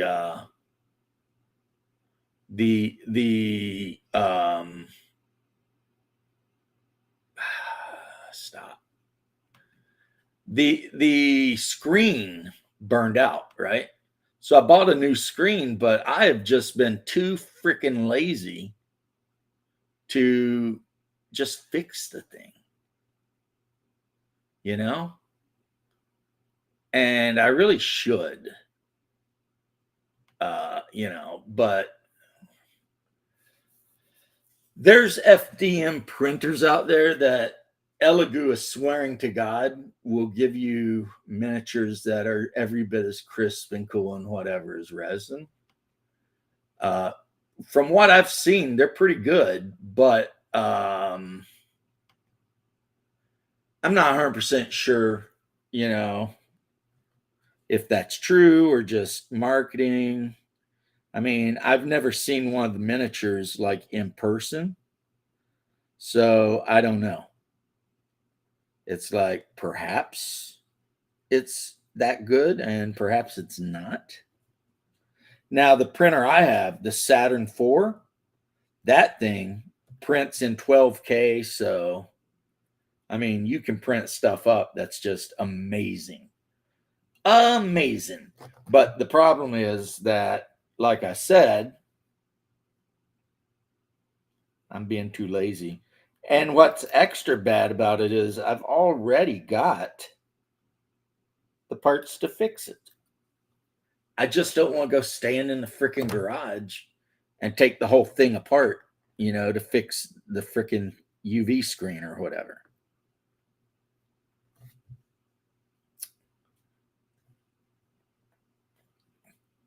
I wish there was somebody in town that owned a business that would be like, we fix 3D printers.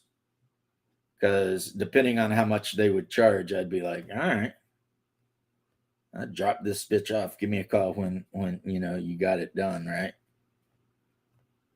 But so I can look at you guys, you can look at me, you can watch me dappling tawny flesh. And I don't care if I cover her bra or whatever the hell, her bikini top. I don't know what you'd call it, her leather boob coverings. I really, that don't bother me a bit, because whatever, pretty much whatever color I pick to paint over it is going to cover it. Probably leather. And I might not even pick like an actual leather color. I might just put snake bite leather contrasts on it. Call it a day, Because again, this is not going to be a super fancy character I'm painting here. It's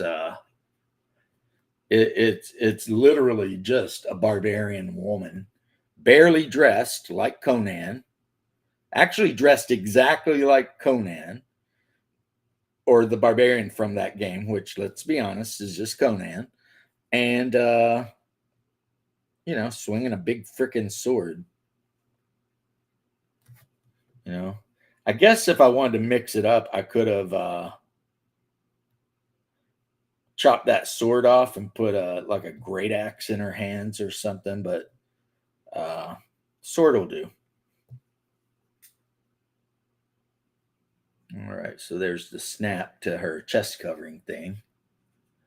Yeah, see the resin, that is the thing, man. I use water rinsable, But that just because it's water rinsable doesn't mean it's not still stinky and poisonous, right? I mean, that shit will still jack you up if you're not careful. Luckily, the new Elegoo printers, at least, they have like filters and fans and charcoal filters actually, and so once you shut the lid on it to begin a print, you won't smell anything, right? But while you're adding the resin and everything like that, yeah, you're going to smell it. And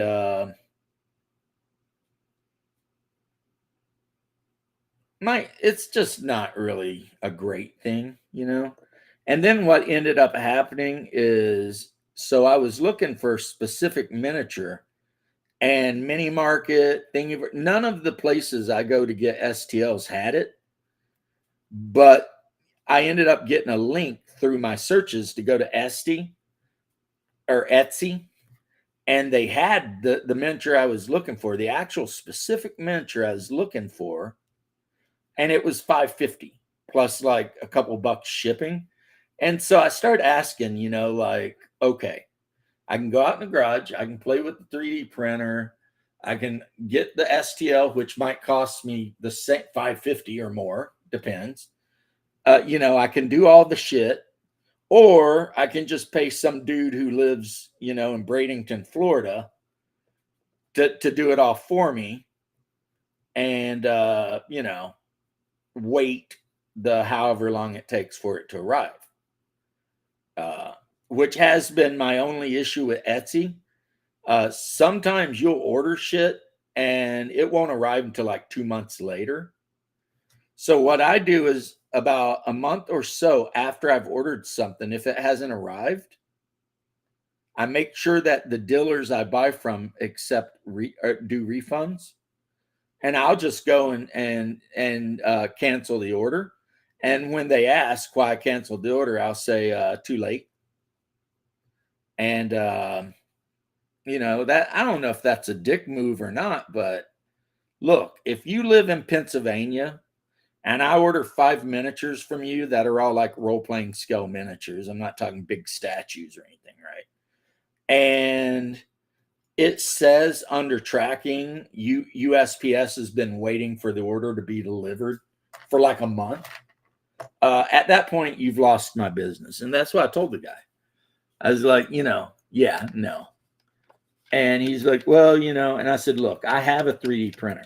I know the deal, right? I understand if you're a little busy, but if you're so busy that it's going to take you 2 months to send me my thing, I feel like you should have got in contact with me and said, hey, bro, I am super backed up right now. It's going to take a minute. At which case I would have been like, all right, that's cool. I'll wait, because you made the effort to communicate what's going on. So yeah, I'll wait. I'm not a dick, really. I mean, sometimes, but not all the time, right? And I've actually had that happen where I ordered something and a guy was like, dude, I'm on vacation. I'm not getting home for like 2 weeks, blah, blah, blah. I'll refund your money right now if that's not cool. But if it is cool, then, I'll get it to you as soon as I get home and get it, whatever. And the guy was a man of his word. He said it would be here by a date, and it was. So I that's a guy that I'm going to mark to follow.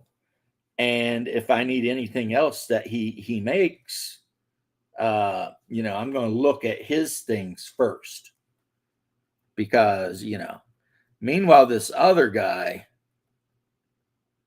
is just, it's like, why are you being so slow? And he tried to say something about he hurt his wrist and stuff. And it's like, yeah, well, you should have said something, should have said something. I'm not unforgiving, but if you don't tell me if you have issues, but you don't share your issues with me, then yeah, I mean, what am I supposed to do? I'm just going to assume that, you're being a lazy jackass, right? And it's like, I don't like that, you know. Don't tell me the turnaround time on a miniature is like 2 weeks and then make it take 2 months. I mean, because in my mind, that makes you a liar. You lied. You lied to me. And now the miniature. So here's what happened after I canceled all of the orders with him. He got in contact with me and we talked about it. And eventually he told me that he would ship all the minis under one thing. So I wouldn't have, because I'd made multiple orders. So that would knock shipping way down. And he would have them in the mail like very soon, blah, blah, blah. Because, like I said, I was just canceling shit. I was like, yeah, I'm done. I'm canceling all my orders with this guy. I will mark him on my little list of people never to order from. So, yeah, after he sent that apology and said what he'd do to try and make it better, I sent him back and I said, look, I'm going to give you this shot. This is your shot to keep a customer because I will order more stuff from you. But if you don't get this shit done, I'm out. You know, I will never buy from you again. And, you know, it's been a couple weeks and he's promised to send the stuff. So here is hoping that he doesn't make an ass out of the both of us.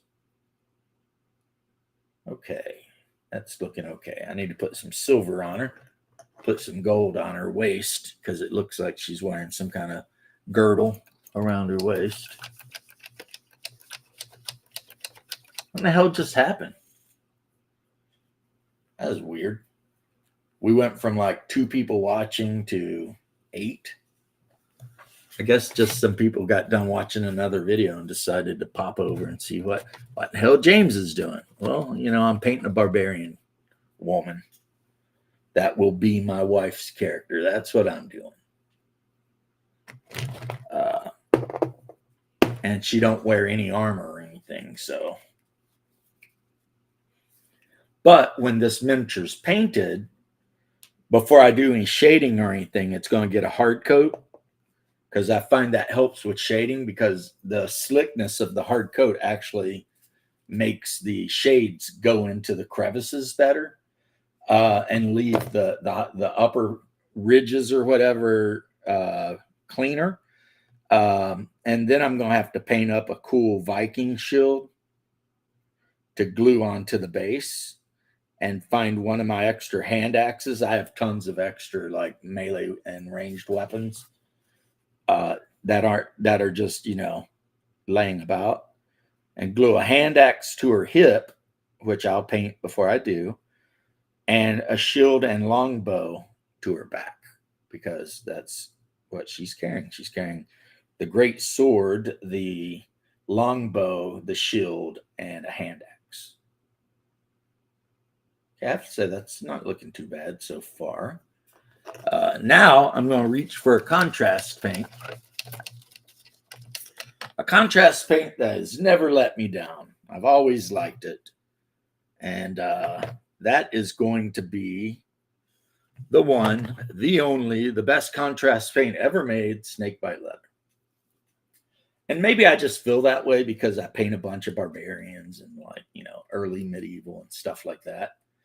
So whatever. But one thing is, this is probably one of the best leathers ever made.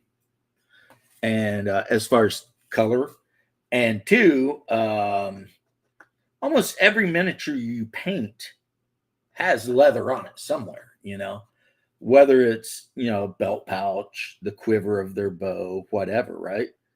And this stuff, you can put it on like, well, one good thing about resin miniatures is a lot of times you can paint directly over the resin. You don't even got primer, right? Some people, you know, suggest it. And I mean, hell, if you're really worried about it, yes, obviously prime your miniatures. But the main reason people used to primer miniatures is because the paint would not stick to the metal. Or if you were trying to paint those like Airfix models, paint would not stick to that kind of plastic because it's soft and crappy, right? But I've seen professional painters on YouTube, people who are painting and winning Golden Demon Awards and stuff, talking about how they never primer anything, you know, because they're not going to handle it. They're just painting it up to try to win a competition, right? So they'll paint right over the freaking plastic or whatever it is. Anyway, let's see if I can. Of course, that's not dried, but you see how that snake bite leather, it just looks the part. You know what I mean? It really does look the part. Now, I'm going to probably give her a leather top because it looks like a leather top. So the top's going to be leather, but her loincloth, I don't know. That might be the good place where I could throw some color in. Like if I want to get extra whatever, I could maybe make it striped or tartan or, maybe put some knot work on the bottom, edge of it. I could. I don't know if I will, but I could. So there is that. So now that I've got that done, I normally do hilts of weapons in leather, but this particular hilt, you can't even see it at all. The young lady's hand is completely covering it. Now, even though I'm using contrast, I'm getting a smaller brush because the bit that goes around her from the front leather bit is actually kind of intricate. You know what I mean? So while I want to, I want it to be leather, but I also want to be able to control it just a little better. To be fair, normally I just paint with like a number one round brush, pretty much everything. But I do keep these small brushes around just in case I feel like, putting a little extra effort in, which isn't as often as maybe I should. But this character, I'm going to put a little extra effort into because, like I said, this will represent my wife's character, and hopefully she don't end up dying in the first adventure because then, that would suck. But it is possible. It could happen. I mean, we are going to be playing Hyperborea, so yeah, absolutely, death is a thing. That can definitely happen to your character. There's so many things in Hyperborea that just will kill you. Like if you somehow, hopefully you would be higher level, but if you somehow encounter like a Migo facility and get into a fight with Migo, a lot of Migo carry these crystalline weapons that fire beams of energy, so like a laser weapon, but not. And if it hits you, you make a save or you're disintegrated and dead. But if you do make the save instead, you just take like a massive amount of damage. You know what I mean? So I guess long story short, you really don't want to be fighting with Migo if you can help it. Looks like I'm going to have to touch this up in a couple of places where I might have went outside the lines. To be fair, guys, I have never been an inside the lines kind of guy, so I get it. I get it. But yeah, that's pretty good. I just noticed looking at this that our young lady has a necklace. It's very hard to see unless you hold it at just the right angle. So that means I'm going to have to use my little brush I'm using. Let's rinse her off. Let's close the, well, okay. No, before I do that, let's paint the bottom of the feet. One of her feet's kind of hanging over the base. So now let's do this. So I'm going to, again, with this brass color, I'm going to see if I can sneak my Oh no, this is rich gold. Okay. I'm going to go ahead and see if I can't sneak my brush in. This Pro Acryl, their metallics are really good. But let's see if I can't get just a dab on there. Sneak the old brush in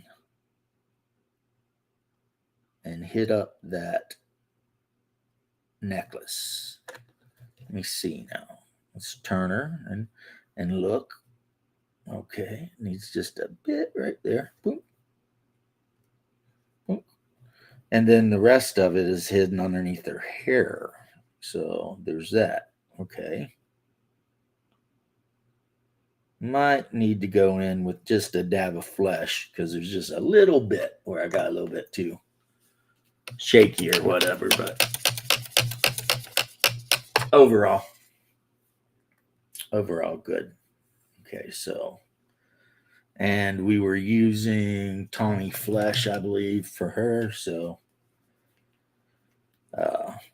I'll start neatening up the back where I went out of whatever, and by the time I'm done with that, that should the front little bit should be ready to be neatened up. So that's a cool looking belt. It's got like runes on it and stuff.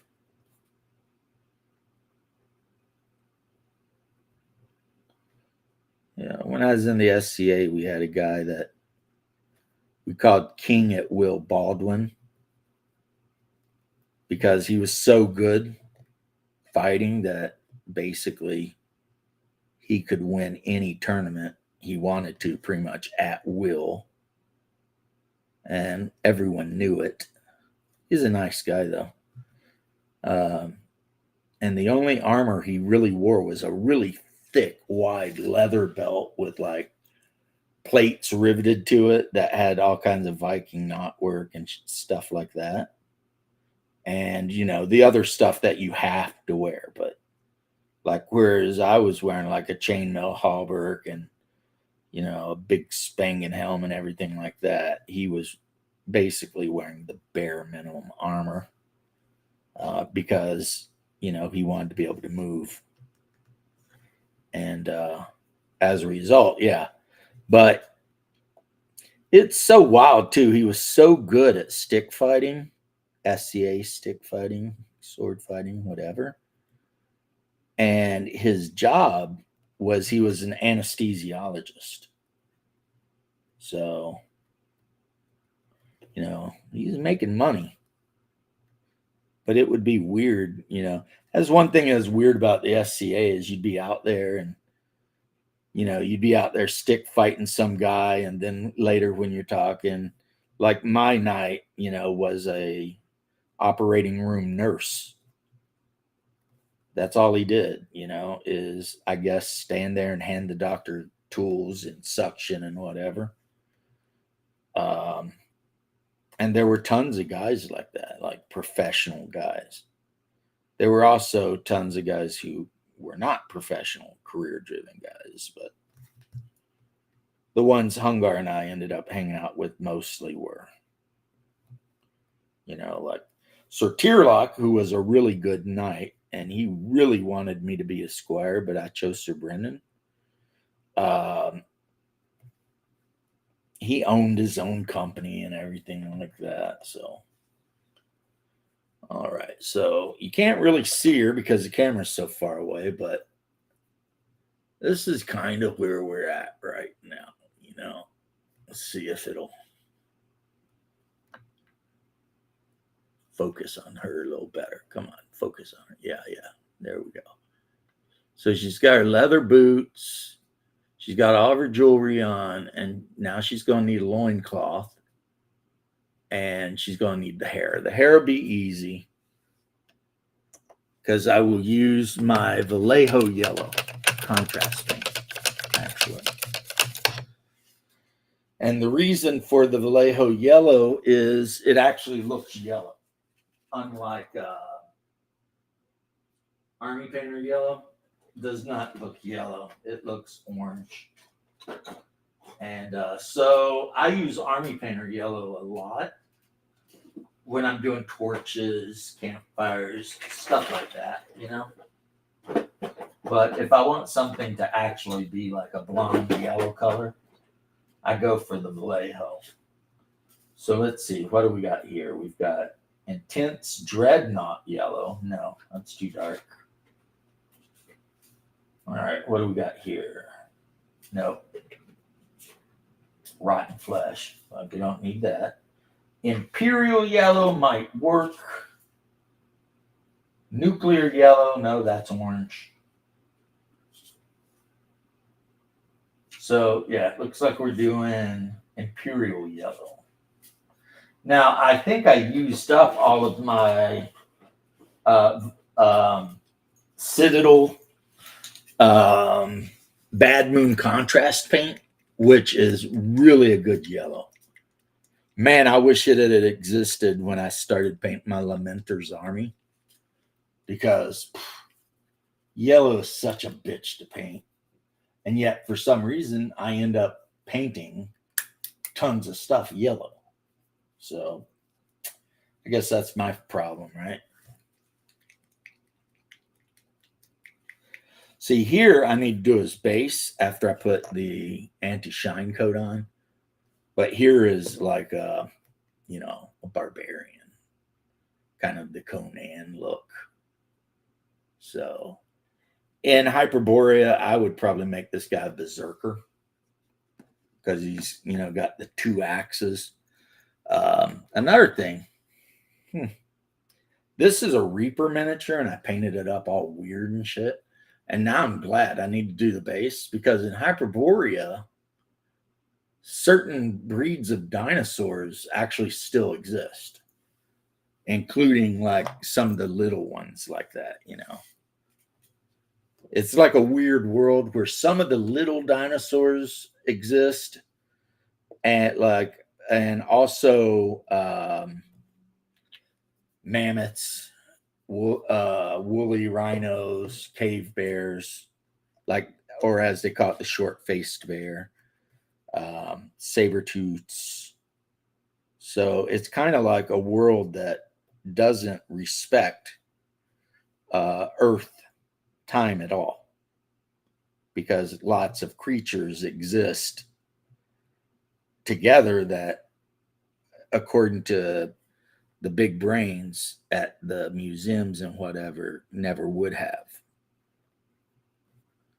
So let's make sure we get the bangs. All right, and go in here. Just let it flow. Just let it flow. Let it flow. Let it flow. So there's her blonde hair.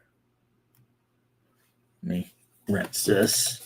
And I'm thinking I'm going to go with probably a red for her loincloth, just because I love red, which is also why I paint Blood Angels so much and everything. And also, I recently ordered this new Vallejo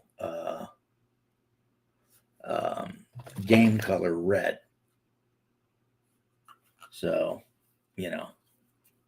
not a speed paint, a game color. So, and then I've got an ink. So let me see that.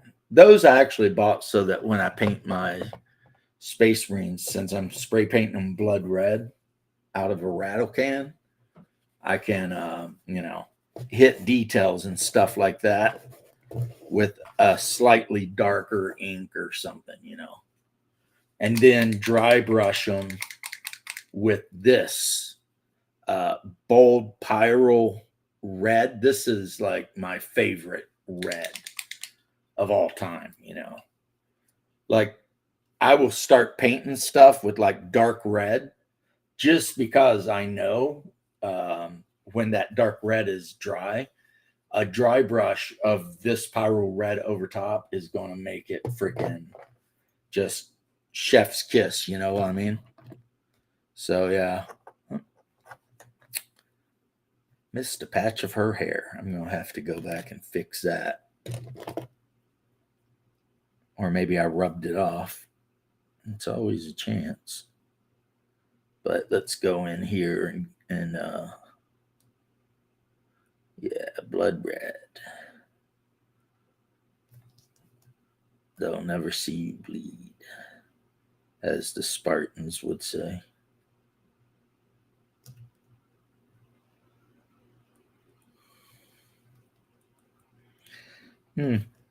Since I'm always doing stream of consciousness type of deal, I have to say I'm pretty pissed off about something, right?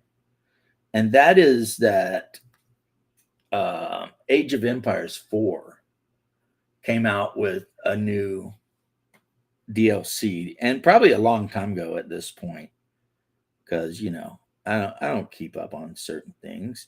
But I own Age of Empires 4. I like it okay. I play the Russians a lot of the time. And I bitch about how they never added the Eastern Roman Empire constantly, right? Well, so in the dynasties of the East, they add all of these Eastern dynasties, including the one they call the Macedonians. But the problem is it's not Macedonians, it's Eastern Rome. What is up? Not your echo. How you doing? I am just sitting here painting a miniature that will represent my wife's character in the Hyperborean game when we play it, which is going to be next Saturday, actually. She's playing a Viking barbarian with, blonde hair and a great a great sword. So it just so happened I had one on the shelf that had never been painted. And now it is. Boom, boom, boom, boom, boom. Might have to go back with a little gold and touch that up. I went a little bit outside the lines, a little heavy with that. So I covered a little bit of her girdle, and I'll have to fix that up. So, yeah.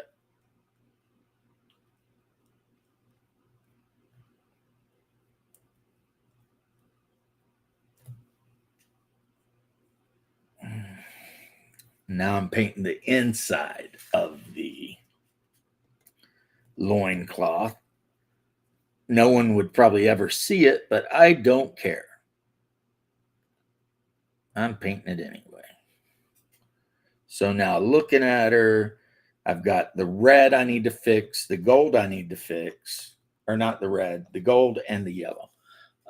No problem. No problem. The yellow, because apparently I might have rubbed a bit off, and the gold because I went a little bit too aggressive with the red. So just put a little drop of that out there. You see that? The tiniest little bit. Just enough to weten the brush up a little bit, right? And go, ooh, ooh. That's right. Happy little blonde Viking lady. Outcast, hated by all the other Vikings, except for the ones from the island of Thur. Because she does not worship Ymir. See, this is a big ass. See a large shield. This is the perfect thing for a large shield too.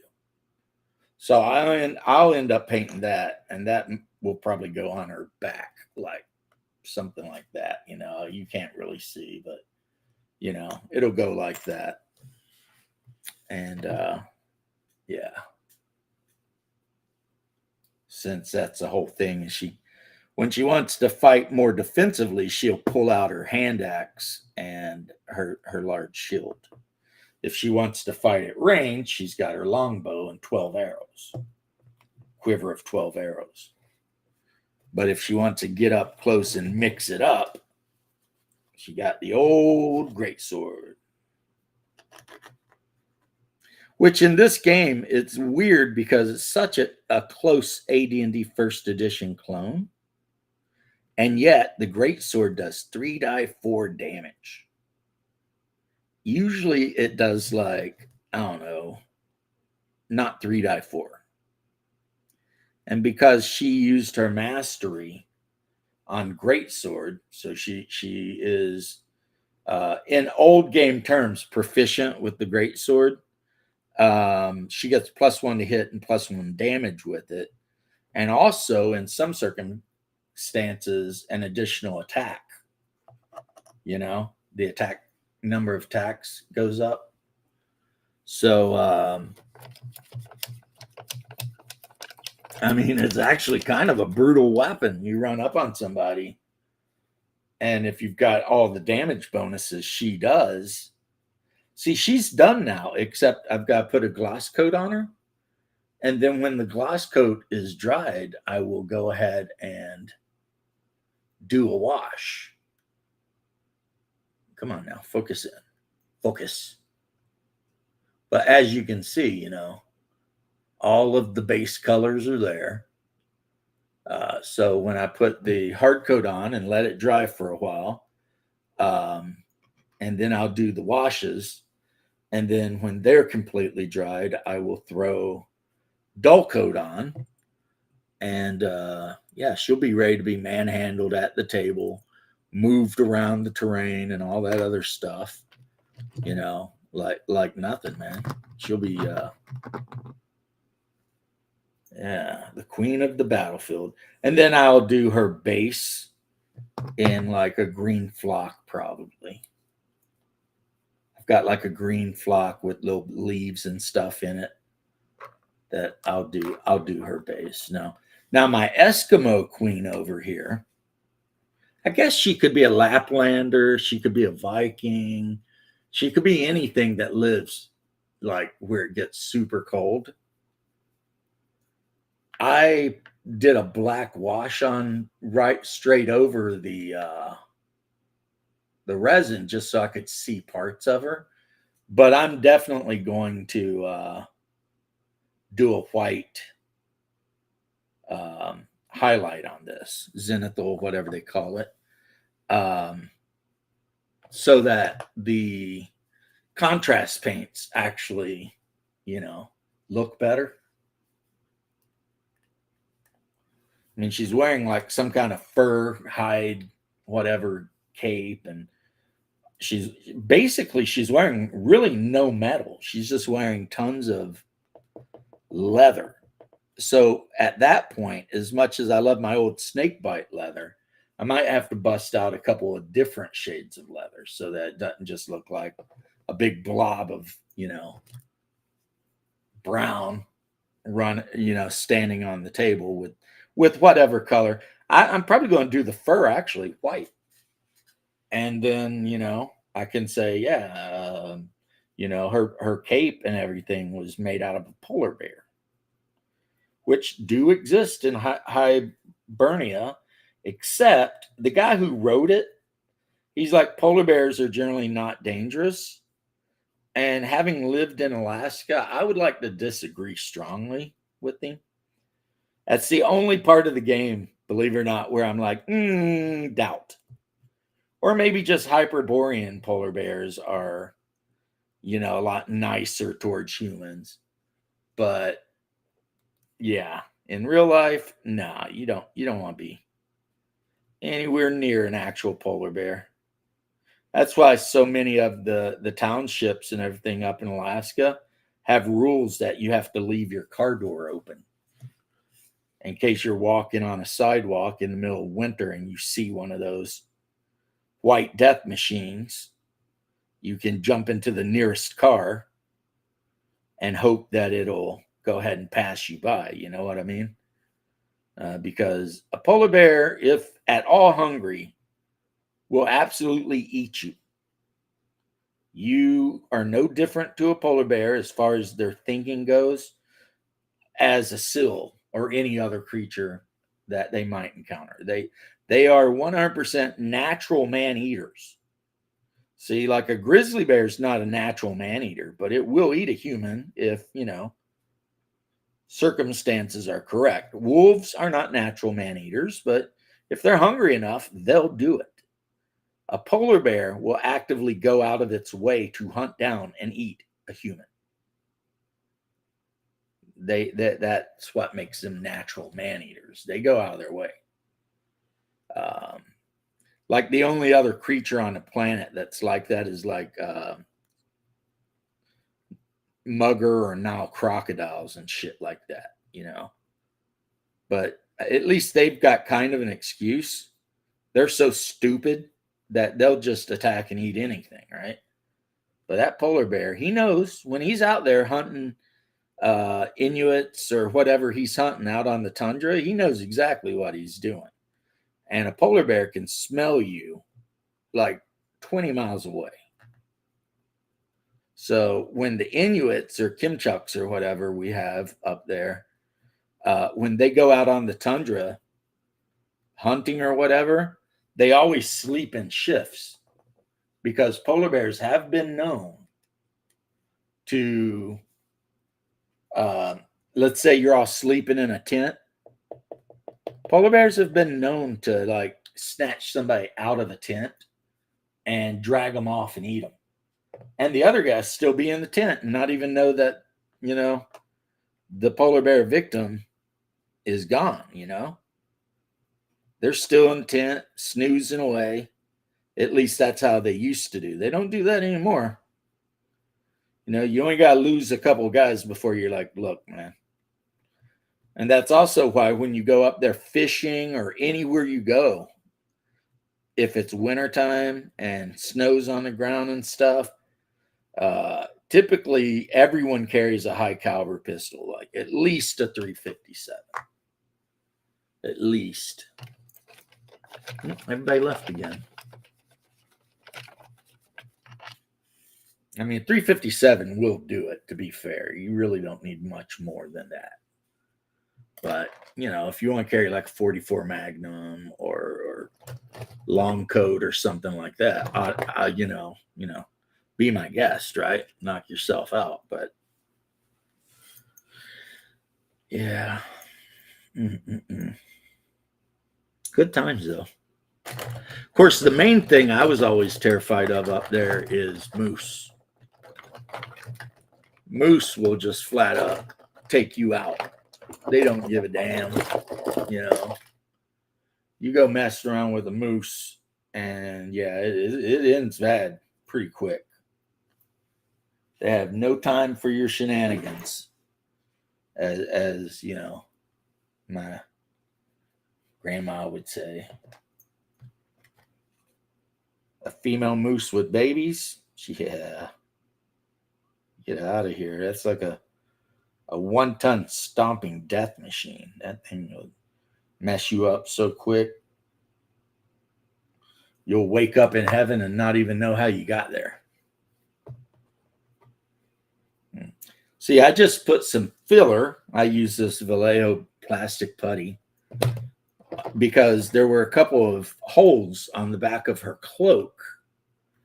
And what I do is before that manages to dry up real good, I'm going to wet my brush up really good, right?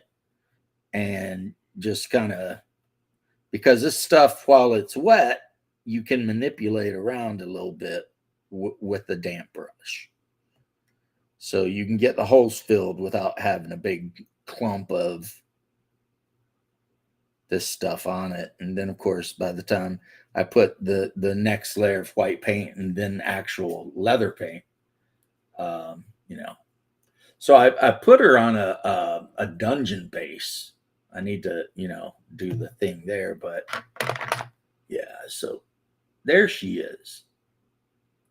And again, I think she's going to be pretty easy. She's going to just have a bunch of different leather and whatever. And the loincloth in the front, there's bones and teeth and stuff on it. And then the fur itself, which, I might do in a white. Now, these sleeves here look like there's a checkerboard pattern on them. So the sleeves might act, well, that might just be the armor she's wearing too. She might be wearing underneath her jacket, she might be wearing brigandine armor, you know, or as some people would call it, Visby plate or whatever, you know. So that's probably going to be, yeah, another shade of brown. But first, we're going to let her dry completely, and that's going to take a while. That will take us a little bit of time. So we'll just set her aside there. But really, really looking forward to the Hyperborean game. That is a fact. I am really looking forward to it. I like the fact that it's AD&D but weird. And you know, I saw Shadow. He posted, my homie Shadow posted. Could be woven leather straps. Could be. He posted that he's not really interested in playing AD&D mixed with Call of Cthulhu, and I mean, okay, fine, you know. He doesn't have to like defend his preferences to anybody, in my opinion. If he doesn't want to play Hyperborea, he ain't got to play it. He wants to play like Bunnies and Burrows or what's it called? Arduin. That's what he likes. So of course, since I had the female version, I've got the male version too. You know, the old barbarian with big sword. Yeah. So I've got the male and female version. That miniature might not be as well, it's squatted down, so never mind. Because her character is like 6'1". So, you know, there's that. She's got a big character. Her character's big. So, you know. Now, I'll make up my mind whether or not I want to actually go overboard and decorate the loincloth or anything. The shield will definitely have like knot work on it, though. I mean, you can't have a Viking shield that's just, you know, plain. That's like, come on, man. You gotta at least quarter it, or, you know, put like black sun. And I know a lot of people consider the black sun to be like not a good symbol, but the fact of the matter is the Slavs used the shit out of it, you know, pretty much nonstop. The broken circle, the black sun, all of that. That's very, very Slavic. It's kind of one of these things where something gets declared like a hate symbol because modern people use it as a hate symbol, even though in reality, you know, it kind of never was a hate symbol. It was just like some kind of tribal symbol or something. Played Star Wars D6 last night. Well, I'm all ears, man. I'm just sitting here putting stuff together. So if you want to tell me all about it, write it in however you want to do. And I will sit here and definitely listen and probably give you opinions you didn't ask for. But, you know, that's kind of the thing, isn't it? You know. Now, these guys, I've had these guys laying around the house forever. And they might actually come in useful with the Hyperborea game, right? Players might actually go into a dungeon and find a giant idol to Cthulhu. And that's cool. You know, that's pretty cool. So while that's drying, yeah, also, you can never be prepared for what players are going to do. Players are jerks. You know? Players just be running around doing shit.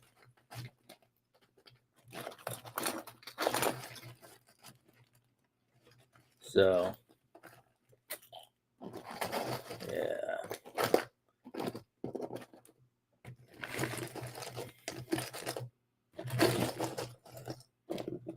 Yeah, I got all these weapons here. No, that's a battle axe. We don't need that.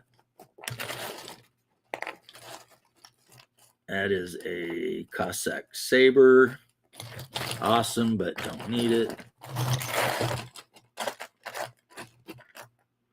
That is a turret from a Sicarius that I ripped off and replaced with another turret that had a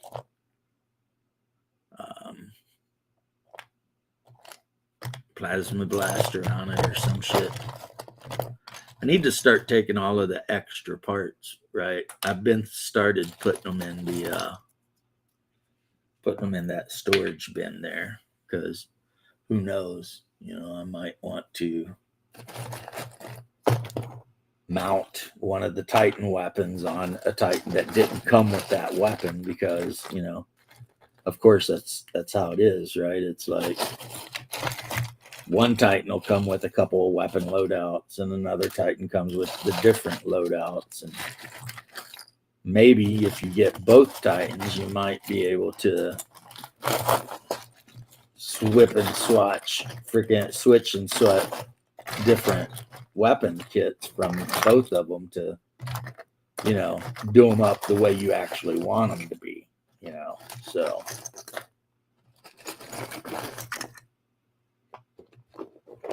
I was disappointed to find that the Direwolf Titan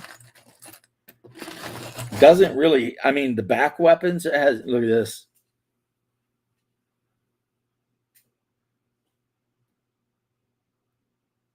Maybe I should put that on her, right? A Kalashnikov. But no, not really. But yeah, it was surprising to me that the Direwolf Titan, which is basically the Warhound with a back weapon, a hull mounted weapon, you can't upgrade the freaking arm weapons at all. So you basically get whatever back weapon you pick, and then you get, some mega bolters. And that's cool and all, but I would have liked to have been able to like missile pod a couple of them, and maybe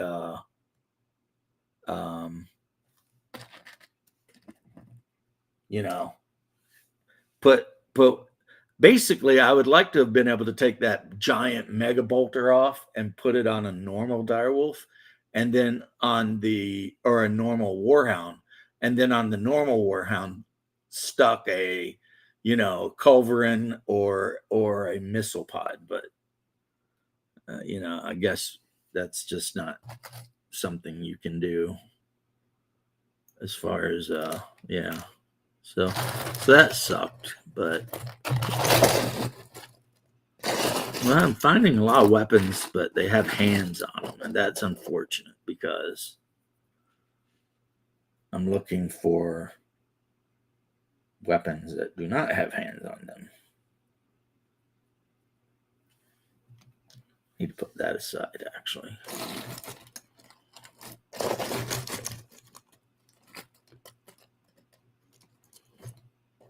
Put these two things in the box, since they are Imperialis things. Well, there's a kind of submachine gun for Star Frontiers.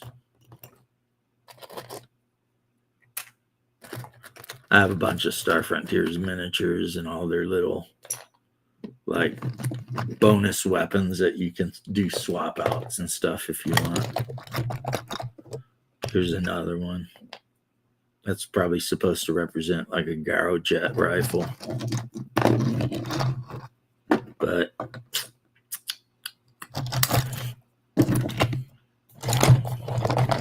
that is just for me, the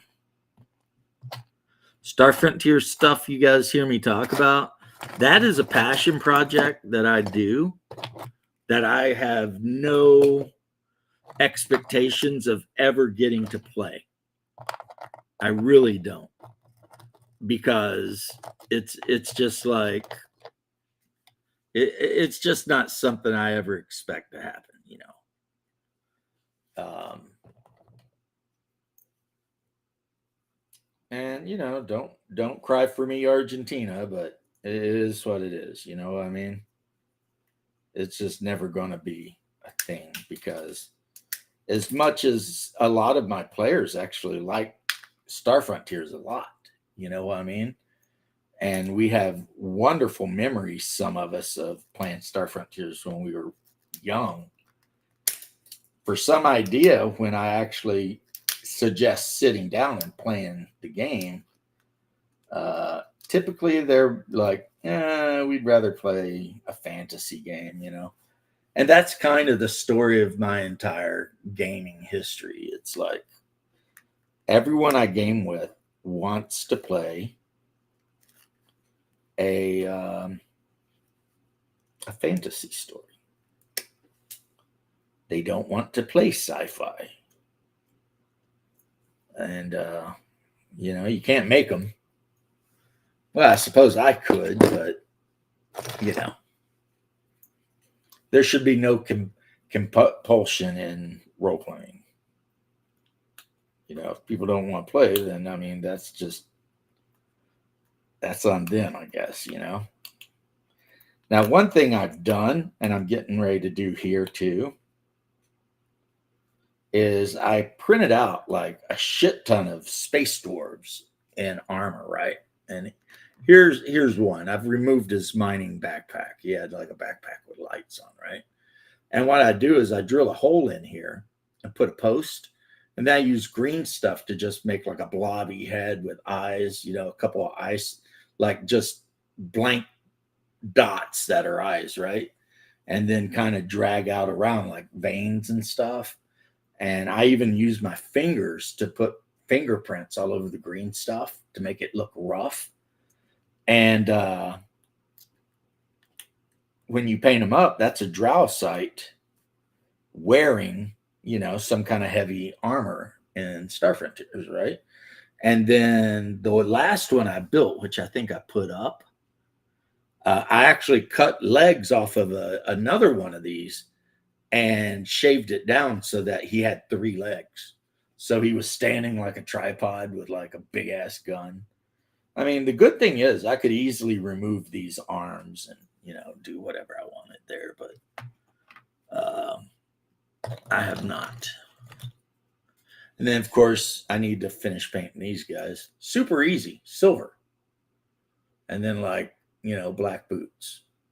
That's for those of you who might be a little young, that's a Cylon. That's the original Cylon warrior. And I printed up like a whole platoon of those bastards for some reason. Just, you know. And of course, one of the favorite things I didn't print this up. I actually bought these. Let me find one to show you. I really like them though. Here's one that I haven't painted yet, so I'll show you that. Come on, focus in. Oh, it's my fingers too far forward. Sometimes that'll mess with it. There we go. Now, again, for those of you who don't know, this little bugger right here is from the Dark Crystal. Like the Skeksis sent these guys out to capture the Gelflings or whatever. And I got a couple of these from Big Mr. Tongue. That's the name of the guy who actually created this sculpt and then sold them to me. And I could see using these for fantasy games. I could see using these for sci-fi games, pretty much any kind of game. I could see using these for, you know, like in Hyperborea, there's a part of the world called the Crab Archipelago, and there's actually crab people that live there, and they supposedly breed other crab-like monsters. So this could fit in as some kind of crab-like monster, you know. And I have the crab people already, because I printed out a bunch of crab people. Now, here we have the old classic bog standard Migo, you know, the fungi from Yuggoth. And these are actually monsters represented in Hyperborea, as well as Call of Cthulhu and Mansions of Madness. So, you know, I pretty much went through Mansions of Madness and almost every monster that they provide in the game in plastic. I, you know, created with 3D printing or I bought. So, like this guy right here, this is the main deity of Hyperborea. This is who most humans in Hyperborea worship.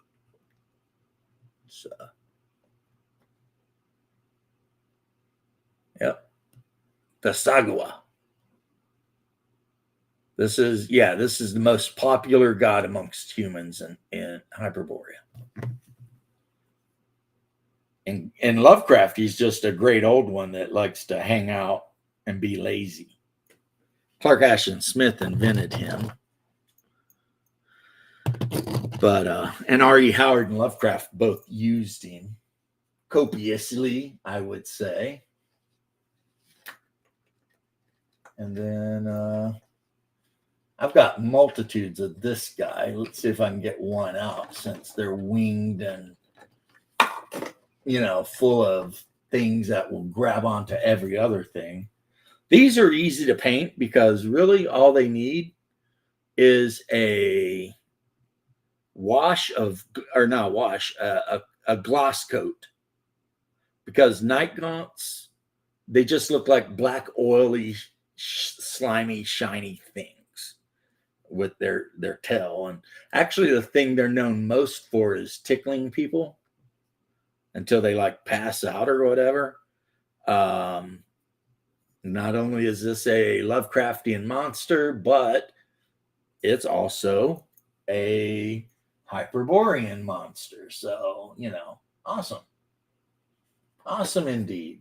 You know, that's another reason that, and I've said it before, but yeah, that's another reason that I'm kind of stoked for Hyperborea, is because I own so many of the modules, monsters from Clark Ashton Smith and Lovecraft and stuff like that.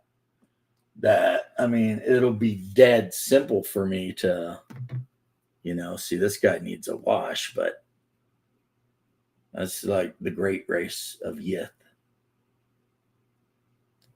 Yeah, the ones that are hollow, I put washers under the bases. And sometimes I might even glue a flat magnet in there just to, you know, help with the magnetization. Now, this woman I already painted. And if my wife decides she'd rather have a character with a battle axe, well, there she is, you know. Of course, it'll be up to her. This lady's wearing a lot more armor, though. You know, she's got a lot of armor on, and yeah, I usually paint a lot of these characters that I paint up. They usually, the women a lot of times end up being blonde because I'm painting miniatures for my wife to use in game. So very rarely does she ever want to play a character that's not blonde. You know, she's blonde. She wants to play a blonde character. So I paint a lot of females, blondes, redheads. The one archer I painted black-haired because Cimmerians simply don't come in blonde. But Vikings do. So, you know, there's that, right? And Yeah. She's over at one of the people who play in my games Saturday night's house. I think I already said she's delivering cookies. She made like a huge batch of cookies and she took over there as kind of a sorry for your loss kind of thing. Since, my player recently lost a family member. So the good thing is I could, if I want, just hang out online all day, but I'm not going to do that.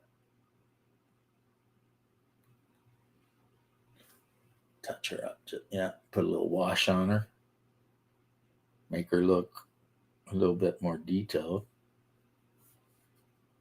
I mean, barbarians can wear armor, but if they do, then they don't get the bonus to move. So, you got to figure out, what do you want to do? Do you want to be able to move 50 feet and around, which means you can charge hella distance, or do you want to wear the armor? It just depends on what the player wants to do. See, here's another one that the face is not washed at all. Everything else is washed, but the face. This is just a plain fighter, it looks like. This young lady. So while I'm just sitting here talking to you, I'm looking at miniatures and I'm being like, oh, I need to fix that. She's pretty nice looking, though. I like her. I have to say, I'm a fan. So I'll show you guys. This is just a standard, generic, red-headed human fighter, female.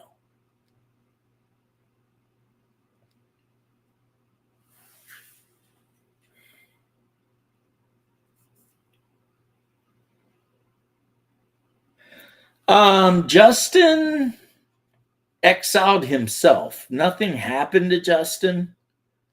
He just, from what I understand, just decided he did not want to be a part of whatever the hell, everybody else was doing. Now, I know he got mad at me, Andre, because I joked around that I could be his dad. But, I mean, honestly, we all know I was joking. There's no way I could possibly be his dad. I'm old, whatever. And really, the fact that he took it so hard surprised me greatly. Because, I mean, we were playing Conan on my Conan server. We were hanging out, bullshitting around. I really thought me and Justin, despite some of his ideologies that I may not necessarily 100% agree with, but I won't get into that either. I really thought we were a lot closer than apparently we were. Because, we were joking around, having a great time. He never said anything to me as far as, I'm pissed off at you, you suck, whatever. Because then I would have been like, oh man, I'm sorry. I didn't mean to be like that, bro. Come on, I'm just joking with you, right? No, he never did that. He just vanished. And when he vanished from me and Hungar, because it was Hungar, Justin, and I that were playing all these games together, he went to Shadow. And he was on a lot of Shadow's stuff, right? His streams and stuff. But then I guess he got pissed off at Shadow over something. And he vanished again into the wild. I mean, Shadow is one of these don't ask, don't tell guys, which is, I mean, something to love about him. He's not going to rumor monger around. See, me, I might rumor monger around a little bit, or actually a whole lot, depending. But so then after he vanished from Shadow, nobody's seen him. Yeah, it was just bro razzing, I was like, oh, I was up in Canada back in the 80s. When were you born? And, oh, so I might have met your mom and I could be your dad. His mom was never in Windsor, Connecticut. His mom was in Toronto. So, it's like, no, it's not even possible. I'm just messing with you. And if the reason he got mad at me is like, oh, you're talking bad about my mom, Well, I'd have been like, okay, fine. I get it. When I was a kid, I used to get super freaking bent. If somebody said something about my mama, it was just a fight. No questions asked. You know what I mean? Just we were throwing down. That's how it was. But uh, I outgrew that in the army because God, you can't fight the whole world all the time, right? And anyway, regardless of me being distracted, um, yeah, I would have totally apologized if I thought I'd really hurt his feelings and stuff, but made him angry enough to just completely disown me, Hungar, and think about this. I was paying for a Nitrado server, if that's how that's even pronounced, so that he and Hungar and myself could all play Conan together.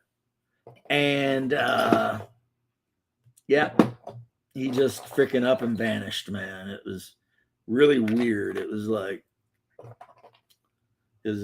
really, dude?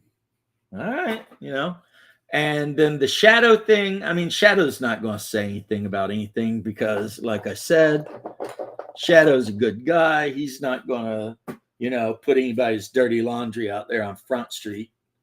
And I'm not trying to put anyone's dirty laundry out on Front Street. I'm just saying this is what happened with me.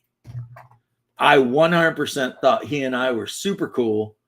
And then it turned out we were not super cool. And I was just like, I'll be honest, I was a little hurt, honestly, because you know how it is when you think you're tighter with somebody than you are. And, and it's like the only reason I joked around with the guy is because I liked him. So, I'd joke around with him and bullshit around with him, and we'd run around in game and get into trouble and whatever. And then, I mean, if he were to come back and be like, hey, what's up and shit like that, I would probably still hang out with the kid. And I know that he's got some risque opinions about things and whatever, but I just say, look, dude, keep all that shit to yourself. No one wants to hear it. And let's just hang out and have a good time, right? But it's not what happened, unfortunately. And I do say unfortunately because at times the guy was very clever and very fun to hang out with. You know what I mean? He could be a really fun kind of person to be around, but he would just get all whatever and vanish. And me personally, I just don't know how to handle that, So,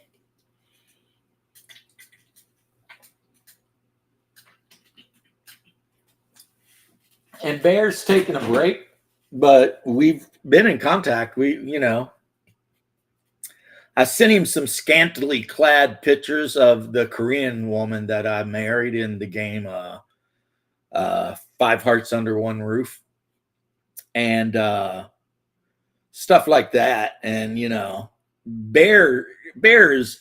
Bear are not beefing at all, and I really hope no one thinks that's going on because it is not going on.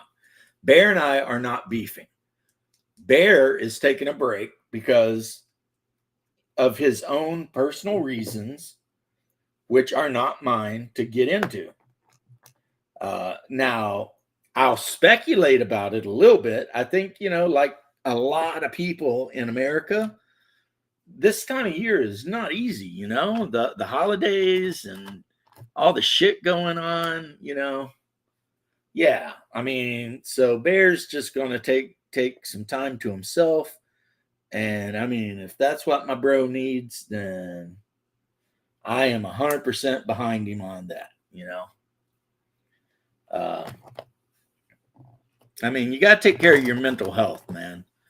And this is a time of year where you got the most depression, the most self deletions. I mean, you would think, this would be the happiest time of the year. I mean, but for a lot of people, the holiday season apparently just really sucks. And, I'm sad for that. I wish that it didn't, but, you know, I mean, there's nothing I can do about it.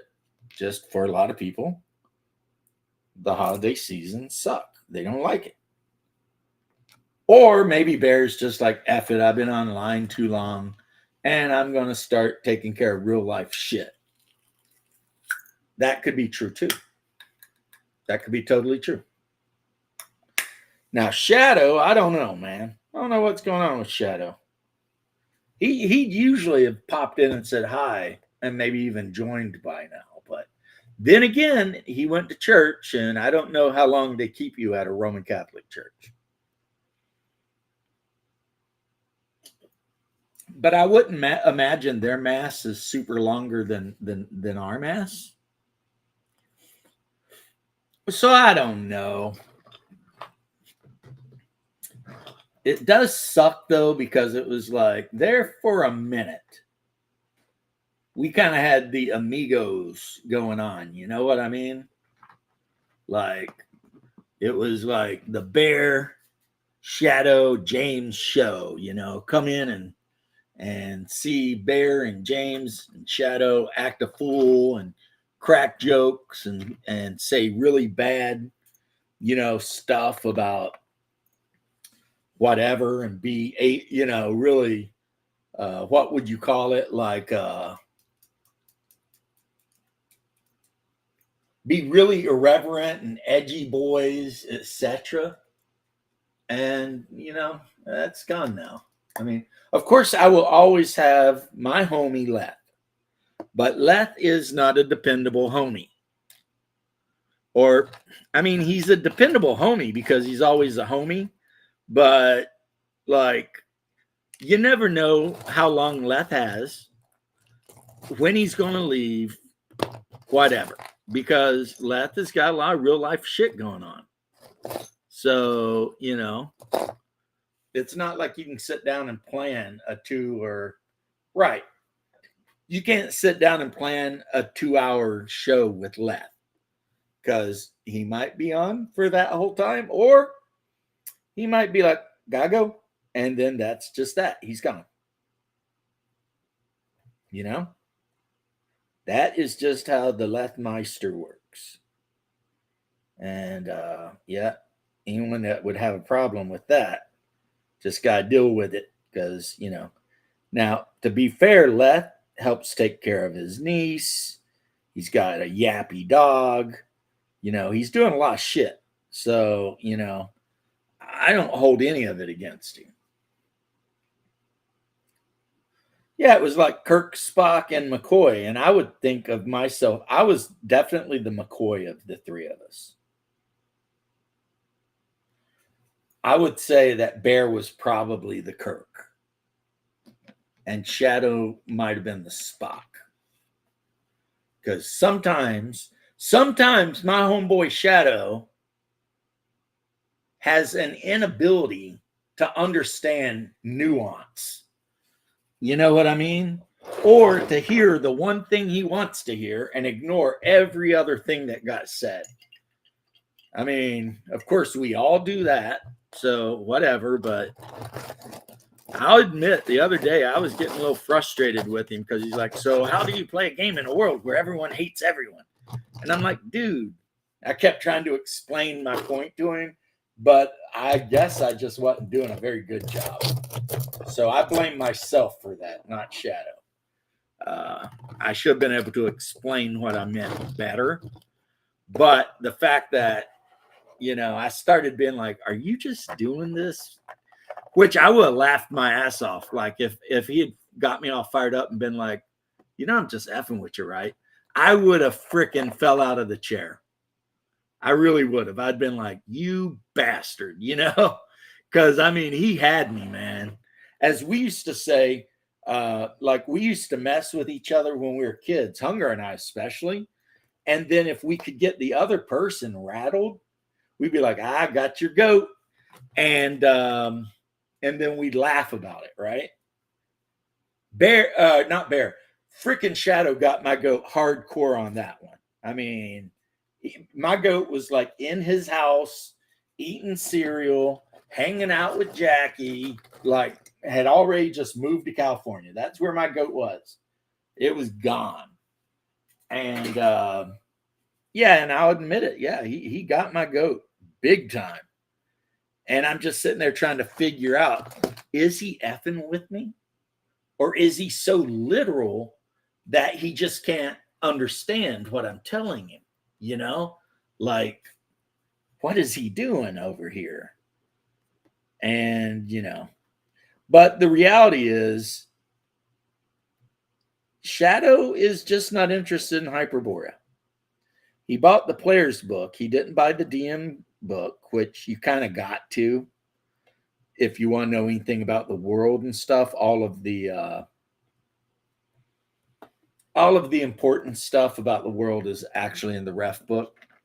But he wants to play Ardoin. And that's a-okay by me. And I hope that he can get a group of people going. I'm sure he can. I know that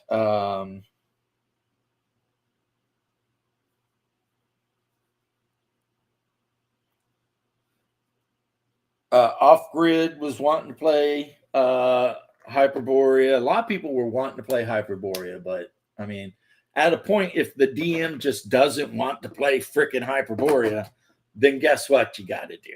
You got to not play Hyperborea. So it is what it is. He says he wanted to play something a bit more gonzo. And I'm like, well, one of the first modules you can run involves encountering a Migo laboratory. That's all high tech with computers and shit. Not that the players will understand what any of it is, but, still. So, if he's looking to mix technology and magic, Hyperborea is pretty much the game. But I think what put him off is maybe he's just not into Cthulhu as much as I am. The whole Lovecraft, Clark Ashton Smith thing.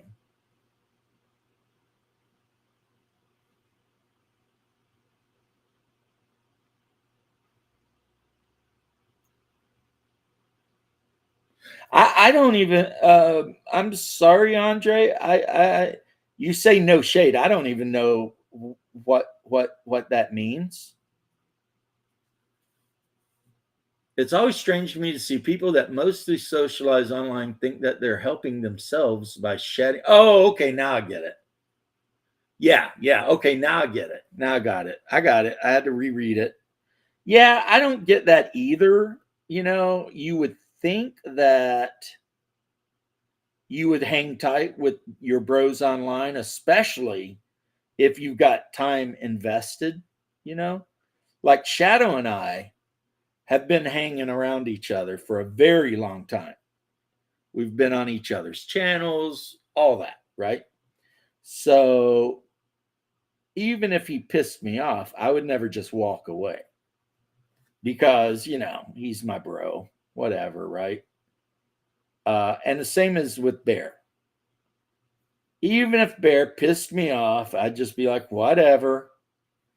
Maybe I would log off for a while and go outside and roll around in the grass, get ate up by freaking fire ants or something. But you guys get the point I'm making, right? But yeah, some people, man, they'll just like disown everybody. And I agree with you. I don't get it. It's like, okay, and since you were talking about Justin, I'm going to keep it on Justin for a little bit. Not that he gives a shit or watches my channel or anything, but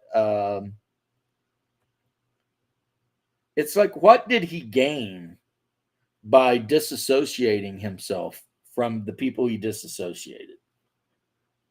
Nothing. I guess he could say peace of mind or something, but really nothing. And he lost a bunch of people he was hanging out with and having a good time. And you see that. I mean, Andre's got a point. You see that a lot, actually, online. People will have falling outs, and then they'll hate each other, and they'll talk all kinds of shit. And it's just like, really? Well, I mean, but really, this is how it's going down. Okay, yeah, it's absolutely sad that it has to be that way. That is something I will agree on always.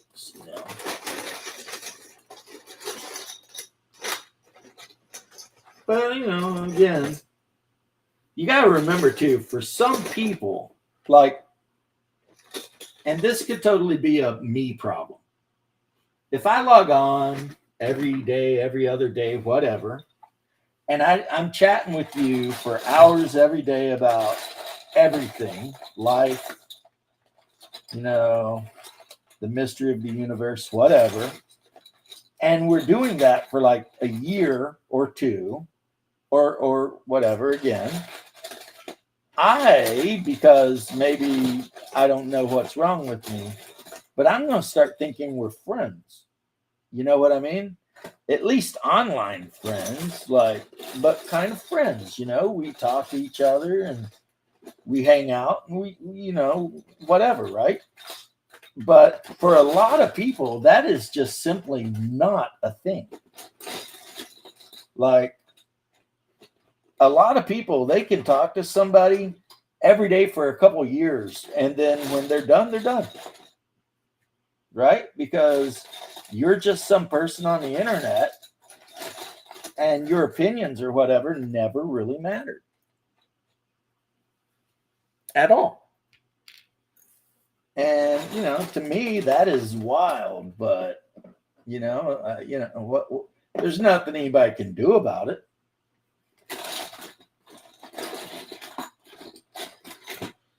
But at the risk of sounding like a sissy, I do have to admit that on occasion when it happens, I do feel a little, my feelings get a little hurt about it. Because I'm like, dude, really?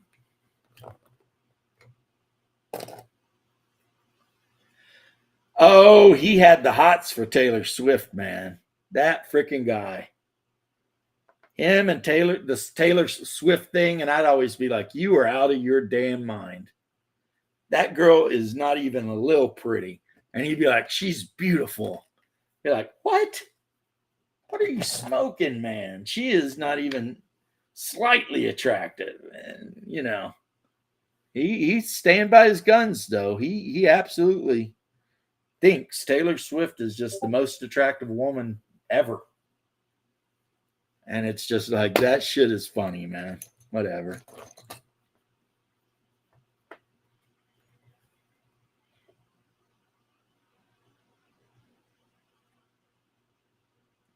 But then again, I have to admit a certain amount of bias. I'm kind of so biased against Taylor Swift that it made me stop liking the Kansas City Chiefs. And I've been a fan of the Kansas City Chiefs since like 88. And now I'm just like, I don't give a shit. Which is stupid because, it's not like it's the team's fault that one of the guys on the team has such bad taste in women, but still. I'm just like, really? You're like a big bad football dude. You could actually get a hot chick. However, I was looking it up. On the other hand, I'm going to argue with myself a little bit. He has a net worth of like however many million or whatever. And she's got a net worth of like $1 billion point something. Now, if I'm the kind of guy that's more worried about money and shit than like whatever, yeah, I could see marrying Taylor Swift. Kind of like when Dave Chappelle did that whole skit about Oprah. Yeah, I could see that. You know, like you knock Taylor Swift out up, and then like you're set for the rest of your life, man. Like for real. It's just like you never got to work again. Never got to do anything again, right? Put a couple of babies in that bitch, and if she leaves you, be all like, well, you know, I'm an average guy. I don't got that much money, and she is a billionaire. So, you know, I'm going to go ahead and try and get some alimony, some whatever, you know. Like, I'm going to take it back for the bros. You know what I'm saying? All the bros that get done dirt in freaking divorce courts and shit like that. Don't worry, bros. I'm taking it back for you. That's what I would be like doing. I'd be like, yeah. I mean, I'd stay with her. I'd never leave her. But if she tried to leave me, I'd be like, all right, I'm going to get half of your shit. See how you like that, you know? Because too many men been done wrong, you know, with that, you know, taking half of their shit stuff. So, yeah. Now it's time for me to get half of your shit and see how you like it. And you can go on Oprah and cry about it. How about that? It don't matter because I'll be sitting at the house all like, I got half your shit. I got half your shit. That's right. I mean, you know. What's up, man? Warren? Yeah, bingo. That's the deal right there. Half of her stuff is now mine. I mean, Chappelle, way ahead of his time, man. He understood some shit. You know?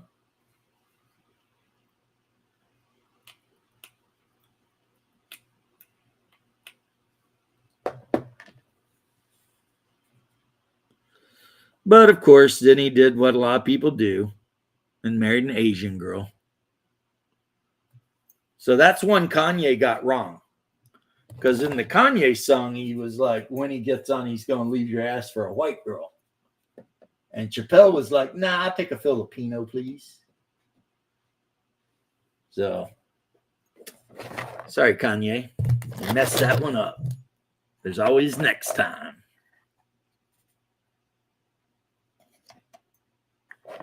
Look in here and see if there's anything in here that I might need. Not really.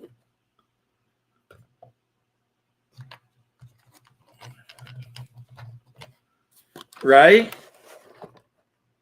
I mean, you know, and people say you shouldn't talk bad about people's appearances and all that. So, fine, okay, whatever. But still at the same time, I mean, are we not allowed to express who we're attracted to or not? I mean, I guess the argument could be, well, if you ain't got anything to say, keep your mouth shut. But then,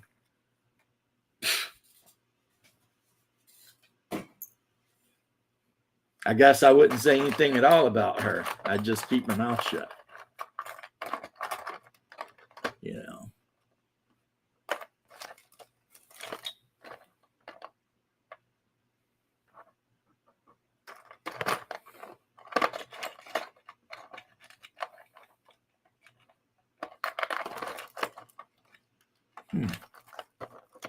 Bunch of miniatures up here, huh?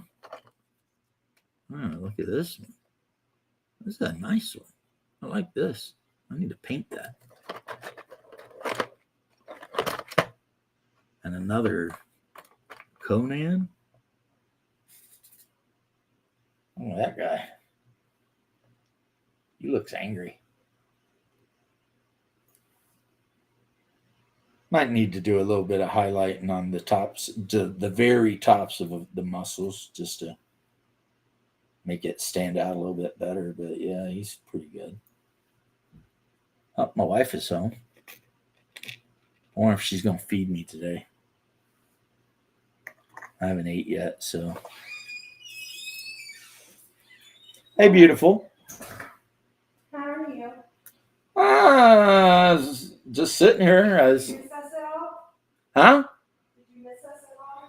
I missed you terribly, as I miss you every time you leave. Okay, well, I'm going to believe you and not be sarcastic. I'm not being sarcastic. What? I said I wasn't being sarcastic.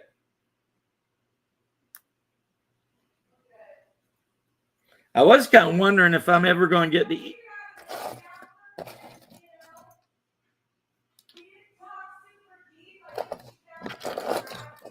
Right. Yeah.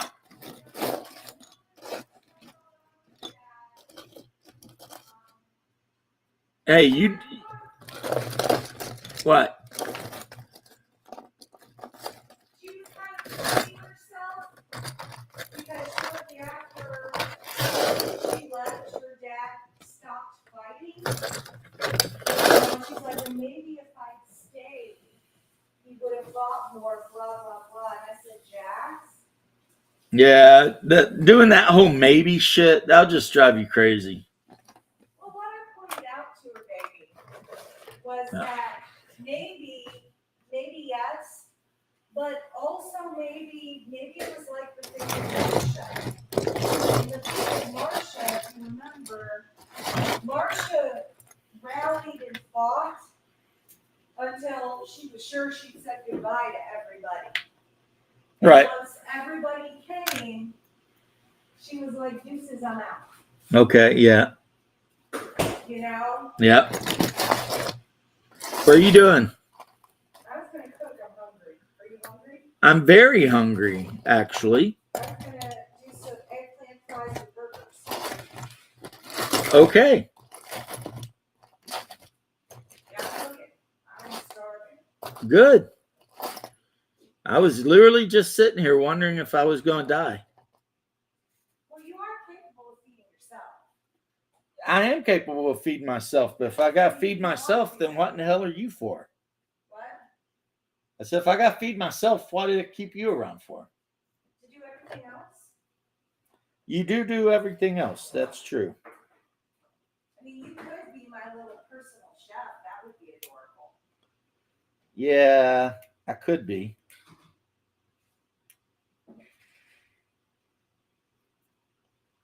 But anyway. So? Yeah, I partially started to come home because I was hungry. Well, I'm glad you came home because you were hungry, because so was I. And I was like, my husband may be hungry too, or I'll just make food.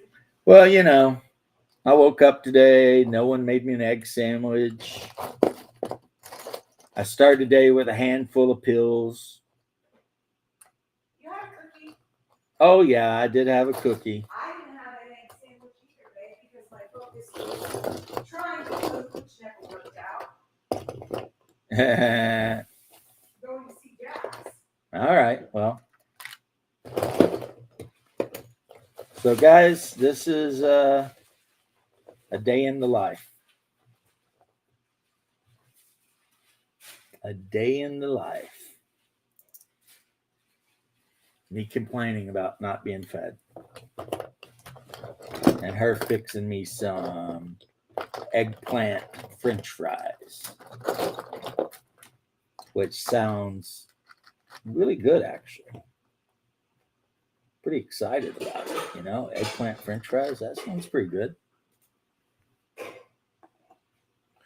And me clipping the hands off of a